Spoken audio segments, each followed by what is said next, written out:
الحمد للہ وحدہ لا شریک لہ والصلاة والسلام علی من لا نبی بعدہ وعلی آلہ واصحابہ الذین اوفوا وعدا اما بعد اعوذ باللہ من الشیطان الرجیم بسم اللہ الرحمن الرحیم رب اشرح لی صدری ویسر لی امری واحلل عقدۃ من لسانی یفقہوا قولی اللہم صلی علی محمد وعلی آل محمد کما صلیت علی ابراہیم وعلی آل ابراہیم انک حمید مجید اللہم بارک علی محمد وعلی آل محمد کما بارکت علی ابراہیم وعلی آل ابراہیم انک حمید مجید۔ اللہ تعالیٰ کا احسان ہے، اللہ تعالیٰ نے ہمیں انسان بنایا، مسلمان بنایا، حضور اکرم صلی اللہ علیہ وسلم کا امتی بنایا اور علم دین سیکھنے کا موقع عطا فرمایا۔ اللہ تعالیٰ کا احسان ہے، اللہ تعالیٰ نے ہمیں انسان بنایا، مسلمان بنایا، حضور اکرم صلی اللہ علیہ وسلم کا امتی بنایا اور علم دین سیکھنے کا موقع عطا فرمایا۔ پہلی بات، اللہ نے ہمیں انسان بنایا۔ دنیا میں مخلوقات کی دو قسمیں ہیں، نمبر 1 مرئی، نمبر 2 غیر مرئی۔ مرئی کا معنی وہ مخلوقات جو نظر آتی ہیں اور غیر مرئی کا معنی مخلوقات جو ہمیں نظر نہیں آتی۔ میں ان مخلوقات کی بات نہیں کرتا جو نظر نہیں آتی، میں ان کی بات کرتا ہوں جو نظر آ رہی ہیں۔ اس کی 4 قسمیں ہیں۔ نمبر 1، جو اجسام تو ہیں لیکن بڑھتے نہیں ہیں۔ نمبر 2، اجسام بھی ہیں اور بڑھتے بھی ہیں۔ نمبر 3، اجسام بھی ہیں، بڑھتے بھی ہیں، مرضی سے حرکت بھی کرتے ہیں۔ نمبر 4، اجسام بھی ہیں، بڑھتے بھی ہیں، مرضی سے حرکت بھی کرتے ہیں اور ان کے پاس علم کی دولت بھی ہے۔ میں نے جو آیات پڑھی ہیں، رب اشرح لی صدری ویسر لی واحلل عقدۃ من لسانی یفقہوا، یہ آیات کیا ہیں؟ یہ آیات کیا ہیں؟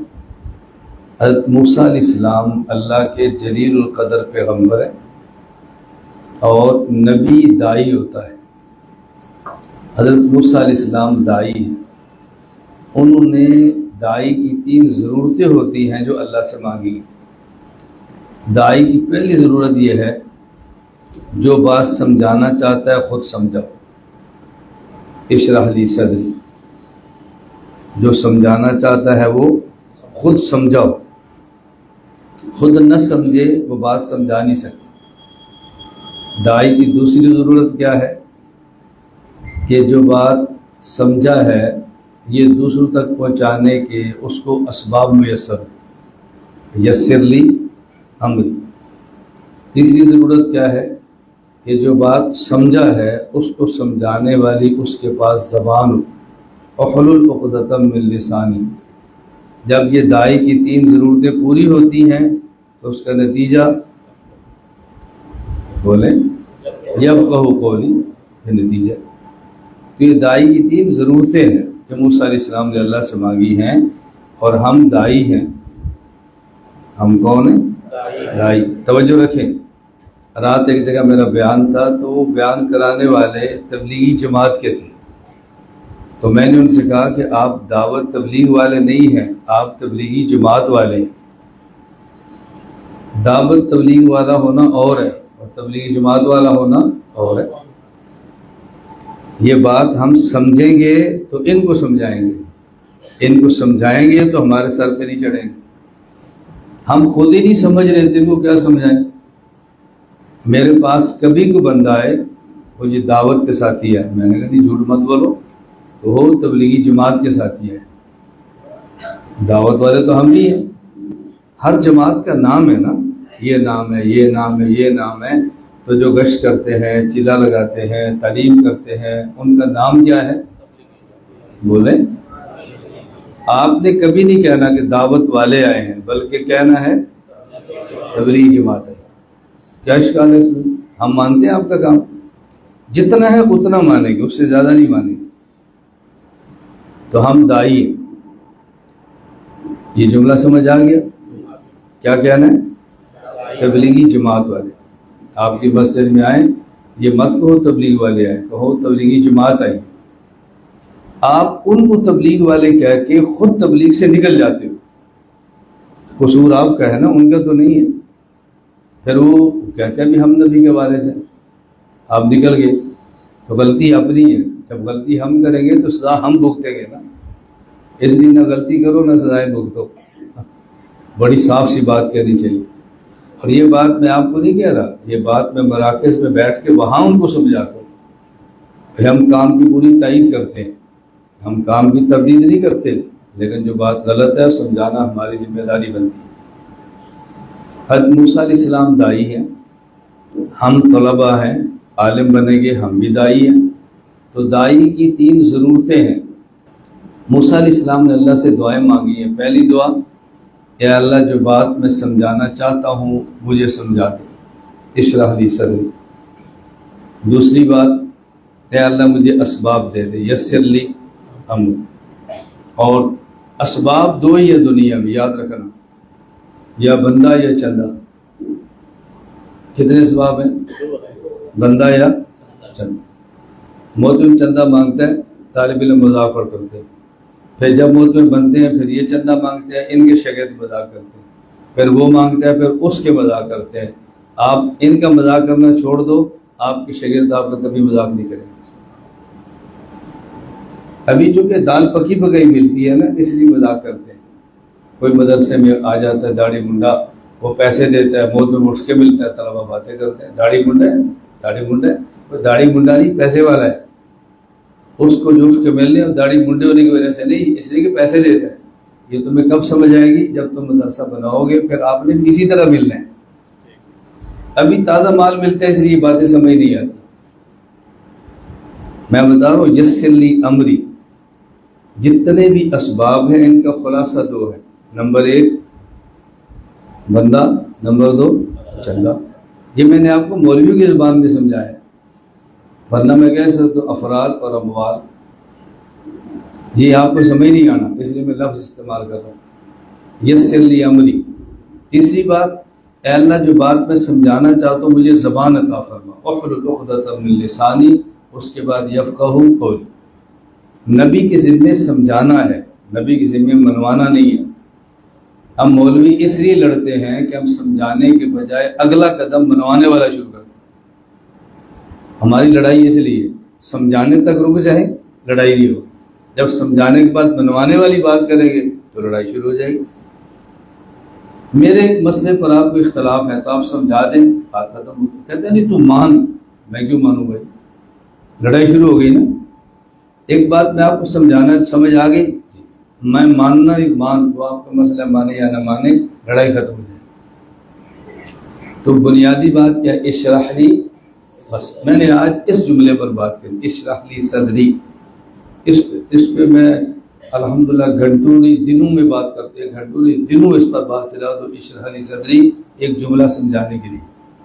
میں نے اس کے لیے بات یہاں سے شروع کی ہے کہ میں نے اپنے سبق میں 4 لفظ استعمال کیے۔ نمبر 1 ہم انسان ہیں، نمبر 2 مسلمان ہیں، نمبر 3 آخری نبی کے امتی ہیں، نمبر 4 طالب علم ہیں۔ پہلی بات کیا ہے؟ اس کو سمجھو۔ مخلوقات کی 2 قسمیں ہیں، مرئی اور غیر مرئی، جو نظر آئے نظر نہ آئے۔ مرئی کی 4 قسمیں ہیں۔ نمبر 1 جسم جیسے جمادات، نمبر 2 متحرک بالارادہ، جسم نامی جیسے نباتات، نمبر 3 متحرک بالارادہ جیسے حیوانات، اور نمبر 4 مدرک کلیات، حیوان ناطق جیسے انسان۔ کتنی مخلوقات قسمیں ہوگی؟ 4۔ نمبر 1 جسم مطلق جیسے جمادات، نمبر 2 بڑھ نباتات جسم نامی، نمبر 3 چل رہے متحرک بالارادہ جیسے حیوانات. اور نمبر 4 حیوان ناطق. حیوان ناطق، ناطق کا معنی بولنے والا نہیں، ناطق کا معنی مدرک کلیات. جزئیات کا ادراک تو حیوان کو بھی ہوتا ہے، اس کو کلیات کا ادراک نہیں ہوتا، قوانین وہ نہیں جانتا. یہ انسان اور حیوانات کے اندر امتیاز ہے. یہ 4 قسمیں. اللہ نے ہمیں کیا بنایا؟ انسان. جب میری گفتگو اچھی طرح سمجھنا، مستقبل میں آپ کو اس کا فائدہ ہوگا. کسی بھی آپ باطل کے خلاف علمی اعتبار سے میدان میں نکلیں گے تو آپ کو بات سمجھانی بہت آسان ہوگی. آج الحاد کا بہت بڑا فتنہ ہے. الحاد کے خلاف جنگ کے لیے بنیاد ہمارے پاس نہیں ہوتی تو ہم بحث کو لمبا کر دیتے ہیں. منکر تقدیر بہت بڑا فتنہ ہے. تقدیر پر سارے ہونے والے شبہات یہ 5 سے 10 منٹ لگتے ہیں. تقدیر کا مسئلہ سمجھ لے سارے شبہات ختم، کوئی شبہ باقی نہیں رہتا، کوئی شبہ باقی نہیں رہتا. خیر میں درمیان میں بات لمبی ہو جاتی ہے. اب بات سمجھے، جمادات، نباتات اور حیوانات، ان تینوں میں شعور موجود ہے، لیکن ان تینوں میں علم موجود نہیں ہے. ان تینوں میں شعور موجود ہے، علم موجود ہے. شعور پہ دلائل کیا ہیں؟ ثم قست قلوبکم، آگے فہی کالحجارہ، اشد ثم قست قلوبکم. اب آگے چلیں. ان من الحجارۃ لما يتفجر منہ وان منها لما يشقق فيخرج منه وان منها لما. تو شعور نہیں ہے تو خشیت اللہ کہاں سے آ گیا؟ شعور ہے. وَإِنَّ مِنْهَا لَمَا يَهْبِطُ مِنْ خَشْيَةِ اللَّهِ. یہ خشیت تو شعور کے ساتھ ہوتا ہے نا. اس کا معنی کہ جمادات میں شعور ہے. وَإِن مِّن شَيْءٍ إِلَّا يُسَبِّحُ بِحَمْدِهِ، شعور ہے. أَلَمْ تَرَ أَنَّ اللَّهَ يَسْجُدُ لَهُ مَنْ فِي السَّمَاوَاتِ وَمَنْ فِي الْأَرْضِ وَالشَّمْسُ وَالْقَمَرُ وَالنُّجُومُ وَالْجِبَالُ، آگے وَالشَّجَرُ وَالدَّوَابُ وَكَثِيرٌ مِّنَ النَّاسِ. کثیر من الناس کہا، الناس نہیں کہا. اور بقیہ کے ساتھ کثیر کا لفظ نہیں ہے. وہ سارے کرتے ہیں، ان میں سے سارے نہیں کرتے. فرق سمجھ آ رہا ہے؟ تو یہ سجدہ کیوں ہے؟ شعور ہے. لیکن وَلَٰكِن لَّا تَفْقَهُونَ تَسْبِيحَهُمْ، تم نہیں سمجھ سکتے. یہ اللہ نے جواب دیا ہے. اس کو مدرسے کی زبان میں کہتے ہیں دفع دخل مقدر ہے. وَلَٰكِن لَّا تَفْقَهُونَ تَسْبِيحَهُمْ، یہ کیا ہے؟ دفع دخل مقدر. دفع دخل مقدر کیا ہوتا ہے؟ توجہ سے بات سمجھیں. میں اس پر اللہ کا جتنا شکر ادا کروں کم ہے. میں شکر نہیں ادا کر سکتا کہ دنیا کی مشکل ترین اصطلاح میں آسان ترین لفظوں میں سمجھانے پہ قدرت رکھتا ہوں. مشکل ترین اصطلاح آپ تسلسل کہہ لیں، دور کہہ لیں، منطق کی بات دیکھ لیں، میں عوام میں سمجھاتا ہوں. کہ میں دفع دخل مقدر کا معنی بیان کرنے لگا ہوں. دفع دخل مقدر کیا کہتے ہیں؟ دوران گفتگو ایک سوال پیدا ہو، اس سوال کو نقل کیے بغیر اس کا جواب دے دیں، اس کو دفع دخل مقدر کہتے ہیں. معنی سمجھ گئے؟ ہم کہتے ہیں دفع دخل مقدر کا معنی کیا ہے؟ سوال مقدر کا جواب. وہ بھی مقدر کا معنی کیا ہے؟ پھر وہی بحث پسی پڑی. دوران گفتگو سوال پیدا ہو اور اس سوال کو نقل کیے بغیر اس کا جواب دے دو، یہ ہے دفع دخل مقدر. بھئی یہ تسبیح پڑھتے ہیں، ہمیں تو نہیں پتہ چلتا. اللہ فرماتے ہیں وَلَٰكِن لَّا تَفْقَهُونَ تَسْبِيحَهُمْ، تم نہیں سمجھ سکتے. تو یہ دفع دخل مقدر ہے. تو ہمارے نہ سمجھنے کا معنی کہ وہ پڑھتے ہی نہیں ہیں. میں ایک بات سمجھانے لگا ہوں، اشرح لی صدری، توجہ رکھو. ہمارا عقیدہ ہے کہ ہم رسول اللہ صلی اللہ علیہ وسلم کی قبر پہ جا کر سلام پڑھیں تو آپ جواب دیتے ہیں. ہم سلام پڑھیں تو وہ جواب دیتے ہیں. شبہ کیا ہے؟ جی وہ جواب دیتے تو ہم سنتے کیوں نہیں؟ یہ شبہ ہے. میں آپ سے کہتا ہوں، آپ سب کو ہو اللہ بولو، فاذکرونی ہے حدیث میں. من ذکرنی فی نفسی ذکرتہ فی نفسی ومن ذکرنی فی ملأ ذکرتہ فی ملأ خیر منہ. اللہ نے یاد کیا، ہم نے سن لیا، تو کہہ دیں کہ اللہ نہیں سنتا. اس کا ہی جواب ہے، اللہ نہیں سنتا، اللہ جواب نہیں دیتا. بھائی اگر ہم اللہ کا جواب نہ سنیں تو اس کا کیا معنی، وہ جواب دیتے ہی نہیں ہیں. ہمارا سننا اور ہے اور ان کا جواب دینا اور ہے. وَلَٰكِن لَّا تَفْقَهُونَ تَسْبِيحَهُ. میری باتیں سمجھ آ رہی ہیں؟ یہ تو میرا اس دفعہ پھر سفر تھوڑا سا ٹیڑھا ہو گیا ہے. پھر تھوڑا میں آتا ہوں سالانہ جلسوں پر. یہ سفر بنگلہ دیش والوں کی خواہش پہ نہیں ہے، یہ سفر میری خواہش پر ہے. یہ میری خواہش ہے، میں خود آیا ہوں، مجھے کسی نے نہیں بلایا. یہ یاد رکھیں، میں خود آیا ہوں. میں نے کہا میں آؤں گا جب جلسے نہ ہوں. میں بنگلہ دیش آتا ہوں، مجھے جلسوں میں بیان نہ کراؤ، طلبہ میں کراؤ، اور ایک مدرسے میں مجھے 3 دن رکھو. ایک مدرسے میں 3 دن رکھو. ان کا 3 دن سبق بند کر دو. بند کا معنی ان کا بند کر دو، یہ نہیں کہ میرا بھی بند کر دو. پھر میں نے کیا کرنا ہے اگر بھائی 3 دن میں استاد بدل دو، یہ معنی بند کر دو. بھائی روٹین کا سبق بند کر دو، میرا سبق شروع کرا دو. تو بس پھر کچھ بات آپ کو بھی سمجھ آئے گی، مجھے بھی سمجھ آئے گی. اور میں خدا کی ذات پہ بھروسہ کر کے کہتا ہوں، ویسے میں 3 دن میں آپ کے اندر بیٹھا رہوں تو پھر میں دیکھوں کہ آپ تیار کیسے ہوتے ہیں. پھر آپ دیکھیں عقیدہ کیا ہے، پھر دیکھیں جواب کیا ہے، پھر دیکھیں سوال کیا ہے، پھر دیکھیں اکابر دیوبند کیا ہے، پھر دیکھیں ہمارے مشائخ کی محنت کیا ہے. اب 2-4 گھنٹوں سے بات بنتی نہیں ہے نا. لیکن اس دفعہ پھر ہو گیا. کتنے دن رکھے گا جی؟ 10 دن رکھے. میں نے 10 نہیں لیے، میزبان نے کہا 10 دن کافی. میں نے کہا چلے. اب اس کے بعد کہاں جانا ہے؟ میں ابھی مولانا سامع سے کہتا کہ آپ کا مدرسہ، میں نے پوچھا کوئی وہاں طے کیا کہ نہیں کیا؟ وہاں ضرور طے کرنا، میں نے وہاں جانا ہے. تو بعض تو میں پوچھ کے طے کرا رہا تھا. انشاءاللہ اگلی دفعہ سے، انشاءاللہ اگلی دفعہ سے. یہ میں کیوں کہہ رہا ہوں؟ اب میں مسئلہ حیات النبی صلی اللہ علیہ وسلم شروع کر دوں، اس پہ ہونے والے شبہات کے جواب دینے شروع کر دوں، تو کم از کم 3-4 گھنٹے تو ایک مسئلے پر چاہیے ہوں گے نا. ایک شبہ اس کا جواب، ایک شبہ اس کا جواب، ایک شبہ اس کا جواب. وَلَٰكِن لَّا تَفْقَهُونَ. تو میں گزارش کر رہا ہوں کہ یہ جو 4 مخلوقات کی قسمیں ہیں، ان میں سے 3 اقسام وہ ہیں کہ جن کے پاس علم نہیں ہے، شعور ہے. میں نے شعور ہونے پہ دلیل دی ہے. اب اگلی بات سمجھ لیں، علم اور شعور میں فرق کیا ہے؟ علم اور شعور میں یہ فرق کب سمجھ آئے گا؟ جب علم اور شعور کا معنی سمجھ آئے گا. اشرح لی، معنی سمجھ آئے گا تو فرق بھی سمجھ آ جائے گا. ادراک بالحواس کا نام شعور ہے، اور ادراک بالوحی کا نام علم ہے. ادراک بالحواس کا نام شعور ہے، اور ادراک بالوحی کا نام علم ہے. ہم دنیا میں جو بھی چیزیں معلومات حاصل کرتے ہیں، میں حواس 5 ظاہرہ کی بات کر رہا ہوں، حواس 5 باطنہ کو نہیں چھیڑ رہا. کیوں؟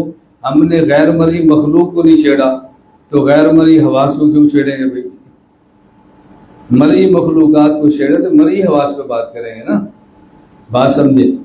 ہم کسی گھر میں جاتے ہیں، مہمان بن کے گئے ہیں، اور آگے گھر چھوٹا ہے، مطبخ پکانے کی جگہ کچن ساتھ ہی ہے، تو اندر سے ٹھک ٹھک کی آواز آتی ہے، ہنڈیا کی آواز آتی ہے، چمچہ مارنے کی آواز آتی ہے. تو ہمیں جانے سے جب کان کچھ سنتا ہے تو پتہ لگتا ہے کچھ پک رہا ہے. یہ کچھ پک رہا ہے کس نے بتایا؟ کان. اور جب پک کے آ گیا، کیا پکیا یہ کس نے بتایا؟ آنکھ نے. ٹھیک ہے. اس کے بعد ہاتھ لگایا تو گرم ہے، یہ کس نے بتایا؟ ہاتھ نے. اور خوشبو زبردست ہے ماشاءاللہ. آپ نے کیا ڈالا بھائی؟ یہ کس نے بتایا؟ ناک نے. اور جب بہت مزیدار ہے، یہ کس نے بتایا؟ بھائی مزیدار بہت ہے لیکن آپ نے نہیں کھانا کیونکہ آپ کو شوگر ہے. یہ کس نے بتایا؟ عقل نے. آپ مدرس ہیں، سبق پڑھاتے ہیں، یہ دیسی گھی میں آپ ضرور کھائیں، یہ کس نے بتایا؟ عقل بتا رہی ہے نا. میری بات سمجھ رہے ہیں بھائی؟ یہ آپ نے پکایا جی، تو کیا پکایا؟ چکن. یہ کہاں سے لیا ہے؟ فلاں دکان سے. وہ تو ہندو کی ہے، میں نہیں کہوں گا، یہ حرام ہے. یہ کس نے بتایا؟ وہی نے. کچھ پک رہا ہے، کیا پکا ہے؟ ٹھنڈا ہے، گرم ہے، میٹھا ہے، کھٹا ہے، یہ کون بتا رہا ہے؟ حواس. اس کا فائدہ کیا ہے؟ کون بتا رہا ہے؟ عقل. حلال ہے حرام ہے کون بتا رہا ہے؟ تو وہی کا آخری درجہ نا. یہ بیچ یونیورسٹی میں کریں پھر الحاد کی جڑیں کھوکھلی ہوں گی، پھر استشراق کا فتنہ دبے گا. رات میرا یونیورسٹی کے طلباء میں بیان تھا تو میں نے طلباء سے ایک بات کی. میں نے کہا آپ نے بھائی ناراض نہیں ہونا، میں سمجھانے کے لیے بات کہہ رہا ہوں. تو میں نے طلباء سے کہا آپ یونیورسٹی میں ڈھاکہ میں پڑھتے ہیں اور آپ میں ایک بندہ ہے پاکستان کا، ایک سٹوڈنٹ ہے ہندوستان کا. وہ چھٹیوں میں گھر جاتا ہے تو ڈھاکہ کے چاکلیٹ 3-4 قسم کے لے جاتا ہے، اور اس کے گھر میں ایک بھائی ہے اس کا 5 سال کا، ایک بھائی ہے 15 سال کا. تو چاکلیٹ کے بارے میں معلومات رہنے کے لیے زیادہ سوال کون کرے گا؟ چھوٹا. زیادہ سوال کون کرے گا؟ یہ جو چھوٹا زیادہ سوال کر رہا ہے اس کا معنی وہ سمجھدار زیادہ ہے؟ جی بولیے نا. اس کا معنی سمجھدار کم ہے. تو میں نے کہا جو دین پہ آپ سوال زیادہ کرتے ہیں اس کا معنی کہ آپ سمجھدار زیادہ ہیں. انہوں نے کہا میں بات سمجھ آ گئی. میں نے کہا 15 سال کا لڑکا نہیں پوچھتا یہ چاکلیٹ کون سا ہے، یہ کون سا ہے، یہ کون سا ہے. وہ 5 سال کا لگا ہوا ہے. اس کا معنی کہ سمجھدار کم ہے. تو دین پر شبہات مدرسے کو لڑکے کو نہیں ہوتے، تمہیں ہوتے ہیں. اس کا معنی کہ تم سمجھدار کم. میں نے کہا سمجھ آ رہی؟ کہتے جی آ رہی. تو کہتے جی کاجے لڑکے سمجھتے نہیں. آپ یہ کیوں نہیں کہتے ہم سمجھا نہیں سکتے؟ وہ جی ہم ان کو سمجھا نہیں سکتے، آپ سمجھو گے پھر ان کو سمجھائیں گے نا. میری بات سمجھ آ گئی؟ میں ان کو رات ترغیب دے رہا تھا کہ آپ لوگ پڑھیں. کسی کی عمر، اس میں پروفیسر بھی تھے نا، بڑے لوگ بھی تھے، کسی کی عمر 50 سال ہے، کسی کی 55 ہے، کسی کی 60 ہے. میں سمجھا رہا تھا کہ آپ پڑھیں. میں نے اس پر دلیل دی. میں نے کہا جب اللہ کے نبی نے اعلان نبوت فرمایا، حضرت خدیجہ کی عمر ہے 55 سال رضی اللہ تعالیٰ عنہ. کتنی عمر ہے؟ 55 سال.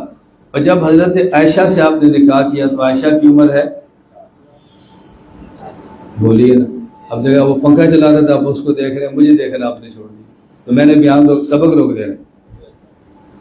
حضرت خدیجہ کی عمر 55، اور جب حضرت عائشہ سے نکاح کیا عمر ہے 6 یا 7 سال.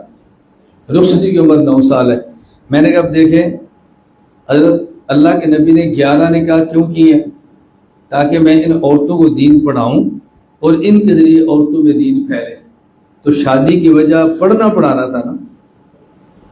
نہیں سمجھ آ رہی؟ حضور کے نکاحوں کی وجہ کیا تھا؟ پڑھیں اور آگے پڑھائیں. عورتوں کو تو محرم ہی سیکھ کر پڑھا سکتی ہے. تو میں نے کہا اب دیکھیں حضرت عائشہ کی عمر 7 سال ہے، اس پر اشکال کالج والوں کو ہوتا ہے. کیوں؟ کہ تمہیں پتہ ہی نہیں حضور نے نکاح کیوں کیا تھا. تم کالج میں چکر چلاتے ہو پھر نکاح کرتے ہو تو تم سمجھتے ہو وسلم نے نکاح کیوں کیا تھا، اور ہم پڑھتے پڑھاتے ہیں ہم سمجھتے نکاح کیوں کیا. تو ہمیں اشکال نہیں ہو رہا، تمہیں ہو رہا ہے. اشرح لی، سمجھ آ رہی ہے؟ اشرح لی صدری. جب ہمیں سمجھ آ گیا عائشہ کا نکاح کیوں تھا کہ حضور کا مقصد تھا پڑھاؤں، تو 7 سال کی بچی نکاح ہو گیا، داخلہ ہو گیا. 9 سال میں ریگولر تعلیم شروع ہوگی، 18 سال کی ہوگی تو فاضلہ ہوگی. یہ تو پڑھانے کی ترتیب ہے دنیا میں، اس میں کیا اشکال کی بات ہے؟ پھر حضرت عائشہ نے حضور کے جانے کے بعد نکاح تو کرنا نہیں تھا تو باقی پوری زندگی پڑھاتی ہی رہی. تو اللہ کے نبی معلمہ تیار کر رہے تھے نا. تو معلمہ تیار کرنے کی تو بچی 7-9 سال کی چاہیے نا، 20 سال کی تھوڑی چاہیے. یہ بات سمجھ آ رہی ہے آپ کو؟ تو میں نے کہا اللہ کے نبی کے پاس اعلان نبوت کے بعد جو پہلی سٹوڈنٹ عورت ہے وہ 55 سال کی ہے، اور آپ کے نکاح میں آنے والی سٹوڈنٹ وہ 7 سال کی ہے. اور ہماری کیا بات ہے؟ ہم کہتے ہیں وہ اس طرح بڑی عمر کے بیٹھے تھے. میں کہتا ہوں بھائی آپ پڑھو. آپ کو نہیں میں کہہ رہا، وہ بڑی عمر کے تھے. تو میں نے کہا بھائی آپ پڑھو. یہ کہیں گے جی میں تو بڑا ہوں، یہ 7 سال کی بچی ہے، مجھے یہ تو پڑھاتا ہوں. نہیں یہ تو چھوٹی ہے. حضرت خدیجہ کی عمر کیا ہے تو میں بڑا ہوں، اور حضرت عائشہ کی عمر کیا ہے تو یہ چھوٹی ہے. تو میں نے کہا پھر کس کو پڑھائیں؟ اللہ کے نبی کے گھر سے مثال آئی کہ 55 سال کی عورت بھی پڑھ سکتی ہے، 7 سال کی بھی پڑھ سکتی ہے۔ تو میں نے تقریر کی تھی اقرا بسم ربک، اس پر میں نے بات کی، اقرا بسم ربک۔ میں عنوان کے اشارے کر رہا ہوں، ورنہ میں صرف اقرا بسمک پہ تقریر کروں نا تو آپ کو لطف آئے کہ پہلی وحی کیا تھی، اقرا سے وحی کیوں شروع ہوئی ہے۔ قرآن کی ایک ترتیب نزولی ہے اور ایک ترتیب وضعی ہے۔ ترتیب نزولی میں پہلی آیت کون سی ہے؟ اقرا، اور آخری آیت واتقوا یوما ترجعون۔ توجہ رکھیں، ترتیب نزولی میں پہلی آیت اقرا اور آخری، کیا مناسبت ہے؟ کیا مناسبت؟ ربط ہے نا قرآن میں، ربط ہے۔ کیا ربط ہے؟ پڑھو، اقرا کا معنی، اور اتقوا ڈرو، پڑھو بھی اور ڈرو بھی۔ جو پڑھتا اور ڈرتا ہے نا وہ کبھی خبیث مولوی نہیں ہوتا، وہ کبھی گمراہ نہیں ہوتا، وہ کبھی شیطان نہیں ہوتا، وہ کبھی دنیا دار نہیں ہوتا۔ کیا ربط ہے پہلی آخری وحی؟ پڑھو اور ڈرو، کس سے؟ واتقوا یوما ترجعون، اس دن سے ڈرو جب تمہیں حساب دینا پڑے گا۔ پھر یہ کبھی حسد نہیں کرے گا، کبھی بغض نہیں کرے گا، کبھی کسی کی ترقی سے چلے گا نہیں، کیوں؟ ڈر رہا ہے نا۔ یہ میں نے ایک ربط بتایا، ورنہ میں تو بحمدللہ سے ربط بیان کرتا جاؤں گا اور آپ لکھتے جاؤ گے کہ پہلی اور آخری وحی میں ربط کیا ہے۔ اور ترتیب وضعی کیا ہے؟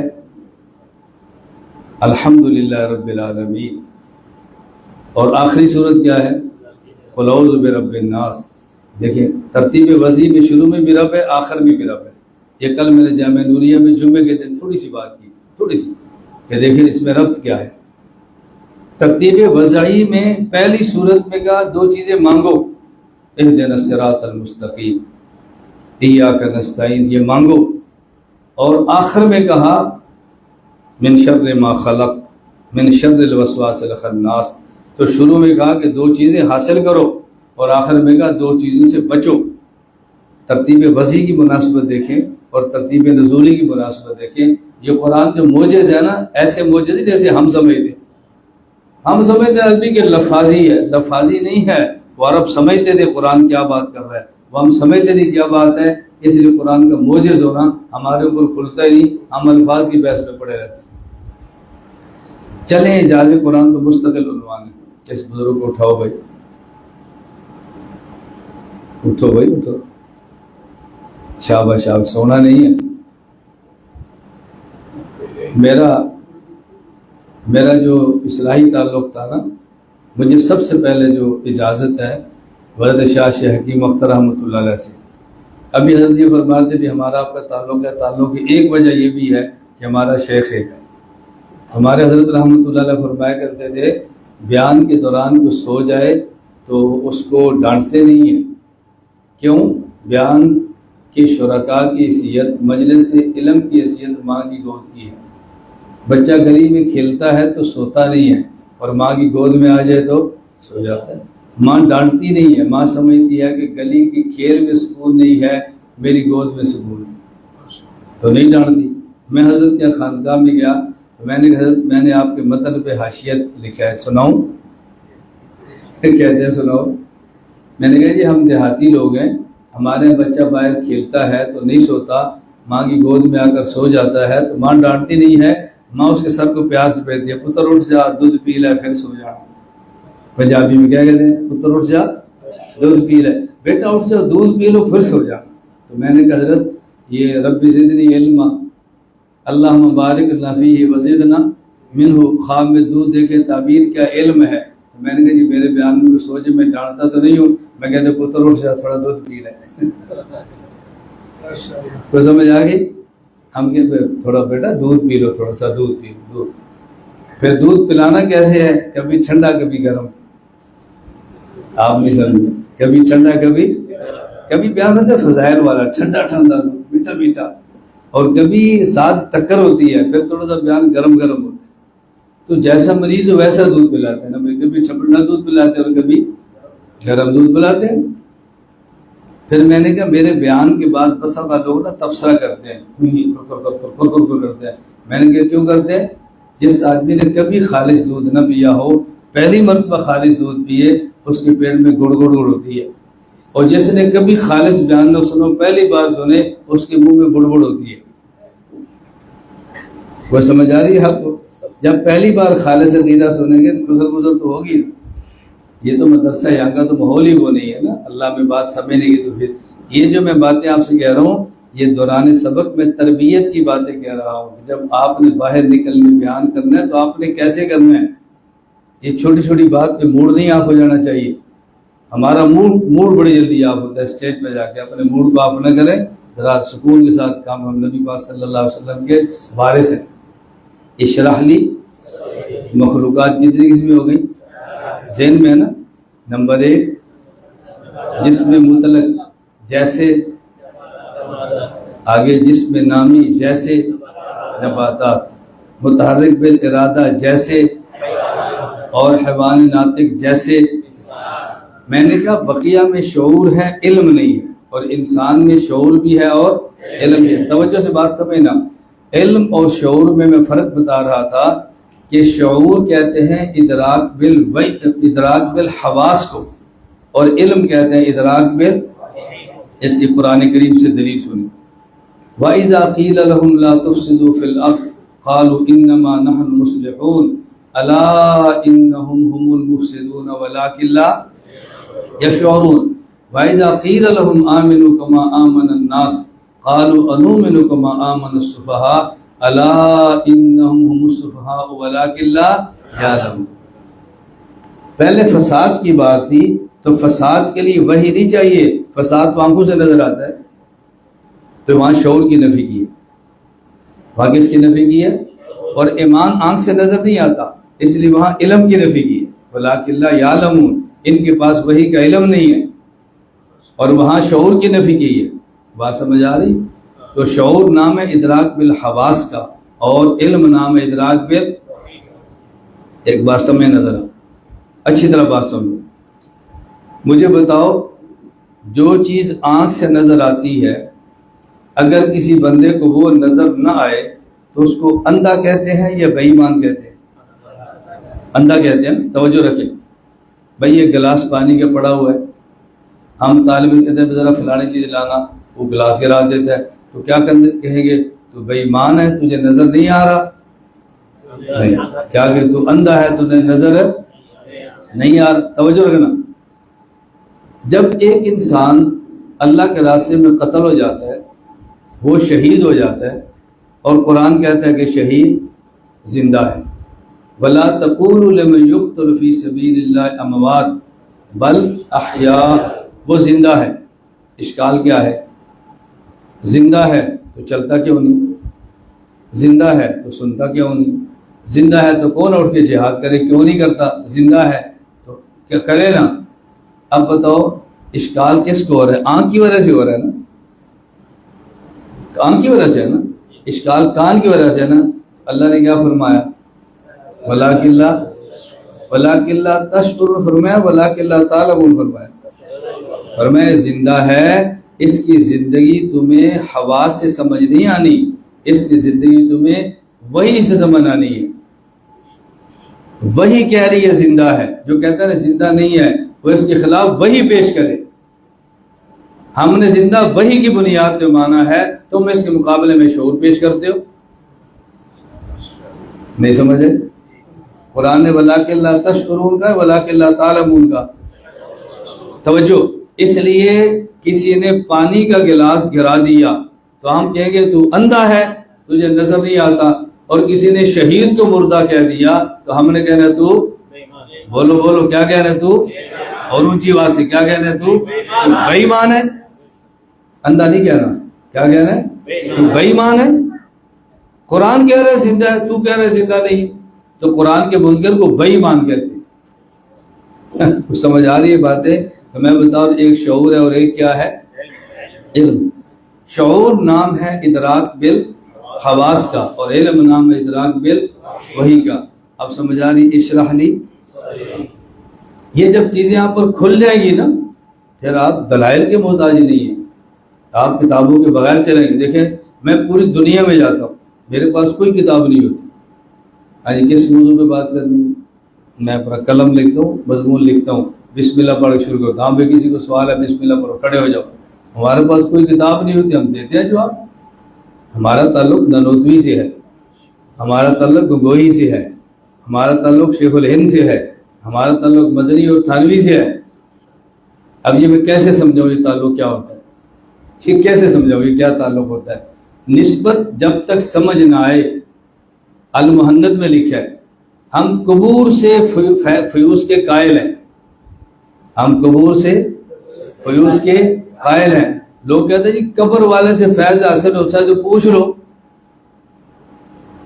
لو نا, فیض حاصل ہوتا ہے. یہ پنکھا چل رہا ہے, پنکھے کا فیض کیا ہے؟ ہوا. آپ کو مل رہی ہے کہ نہیں؟ بولے نا. کوئی بندہ کہتا ہے میں پنکھے کے فیض کا قائل ہوں, تو آپ کہتے ہیں اچھا شہر جا رہے تو پنکھے سے پوچھ لو نا. تو بھائی جو پنکھے کا فیض ہے وہی ملے گا نا, بتانا تو پنکھے کا کام نہیں ہے نا. تو ہم میت سے فیض کے قائل ہیں, لیکن اسی فیض کے قائل ہیں جو میت سے مل سکتا ہو. پوچھ لو, یہ میت کا فیض ہے ہی نہیں, یہ فیض اس دنیا میں زندے کا ہے. نہیں سمجھے آپ؟ اشرح لی. جب تک آپ نسبت نہیں سمجھیں گے, جب تک یہ تعلق قائم نہیں ہوگا, یہ میت سے فیض کیا ہوتا ہے یہ سمجھنا آپ کے اختیار میں ہی نہیں ہے. یہ میرے بس میں ہی نہیں ہے میں سمجھوں یا سمجھاؤں. جتنی نسبت قوی ہوتی ہے نا, توجہ رکھیں, میری بات توجہ سمجھیں. مجھے آپ بتائیں, میں یہاں بیٹھا ہوں, آپ یہاں بیٹھے, ہم میں سے ہر ایک کا گھر یہاں نہیں ہے. ہماری والدہ یہاں سے 10,000 کلومیٹر دور ہے, ہماری والدہ یہاں سے 1,000 کلومیٹر دور ہے. توجہ رکھیں, والدہ 1,000 کلومیٹر دور ہے. بتائیں اگر یہاں سے والدہ کے پاس فون جائے کہ آپ کا بچہ بیمار ہے اور والدہ تڑپ کے دعا مانگے, تو آپ کو کچھ کھٹکا لگتا ہے نا اللہ صحت عطا فرما دیں گے؟ بولیں, یہ والدہ کا فیض نہیں؟ بولیں, یہ کھٹکا کس کو لگے گا؟ جس کی ماں ہے, اس کو نہیں جس کی ماں نہیں ہے. جس کی ماں ہے نا, اس کا ماں سے خاص ایک تعلق ہے, اس تعلق پر اس کو یقین ہے کہ ماں کی دعا مجھے لگے گی. جس کو تعلق نہیں اس کو میں کیسے سمجھاؤں بھائی؟ تعمیر. آپ سو جاؤ تاکہ اس کو ٹکر مارو, یہ موبائل گرے. یہ ہمارا کیمرہ مین ہے, ایسے سو جاؤ.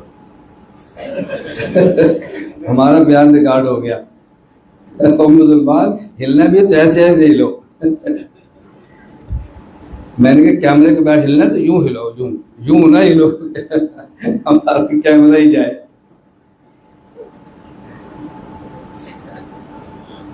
کوئی نسبت سمجھ آیا؟ فیض من القبور. میں فیض قبور پہ پوری گفتگو نہیں کر رہا, میں تو اشارے دے رہا ہوں نا. اب آپ بتائیں ہمیں 3 دن چاہیے کہ نہیں چاہیے؟ اگر میں قبور پر فیض سمجھانا شروع ہوں تو گھنٹہ تو چاہیے ہوگا نا, تو پھر کتنا وقت چاہیے؟ یہ نسبت کیا ہوتی ہے بات سمجھنا. میں سرگودا اپنے مرکز بیٹھا تھا تو ایک تبلیغی جماعت آ گئی. وہ جماعت تھی کھاتے پیتے مالداروں لوگوں کی, تو اپنی گاڑی پر تھے. تو عصر کی نماز پڑھی اور کہا جی ہم آپ کے پاس آئے ہیں اور ہم کل صبح اشراق تک آپ کے پاس ہیں, وقت لگانے کے لیے نہیں, جیسے فارغ ہے واپس. میں نے کہا ٹھیک ہے. عصر کی نماز پڑھی تو جیسا یاد رکھنا, اگر مہمان مالدار ہو تو دسترخوان مالدار ہونا چاہیے. یہ اصول ہے مہمان نوازی میں. مہمان مالدار ہو تو دسترخوان مالدار ہونا چاہیے.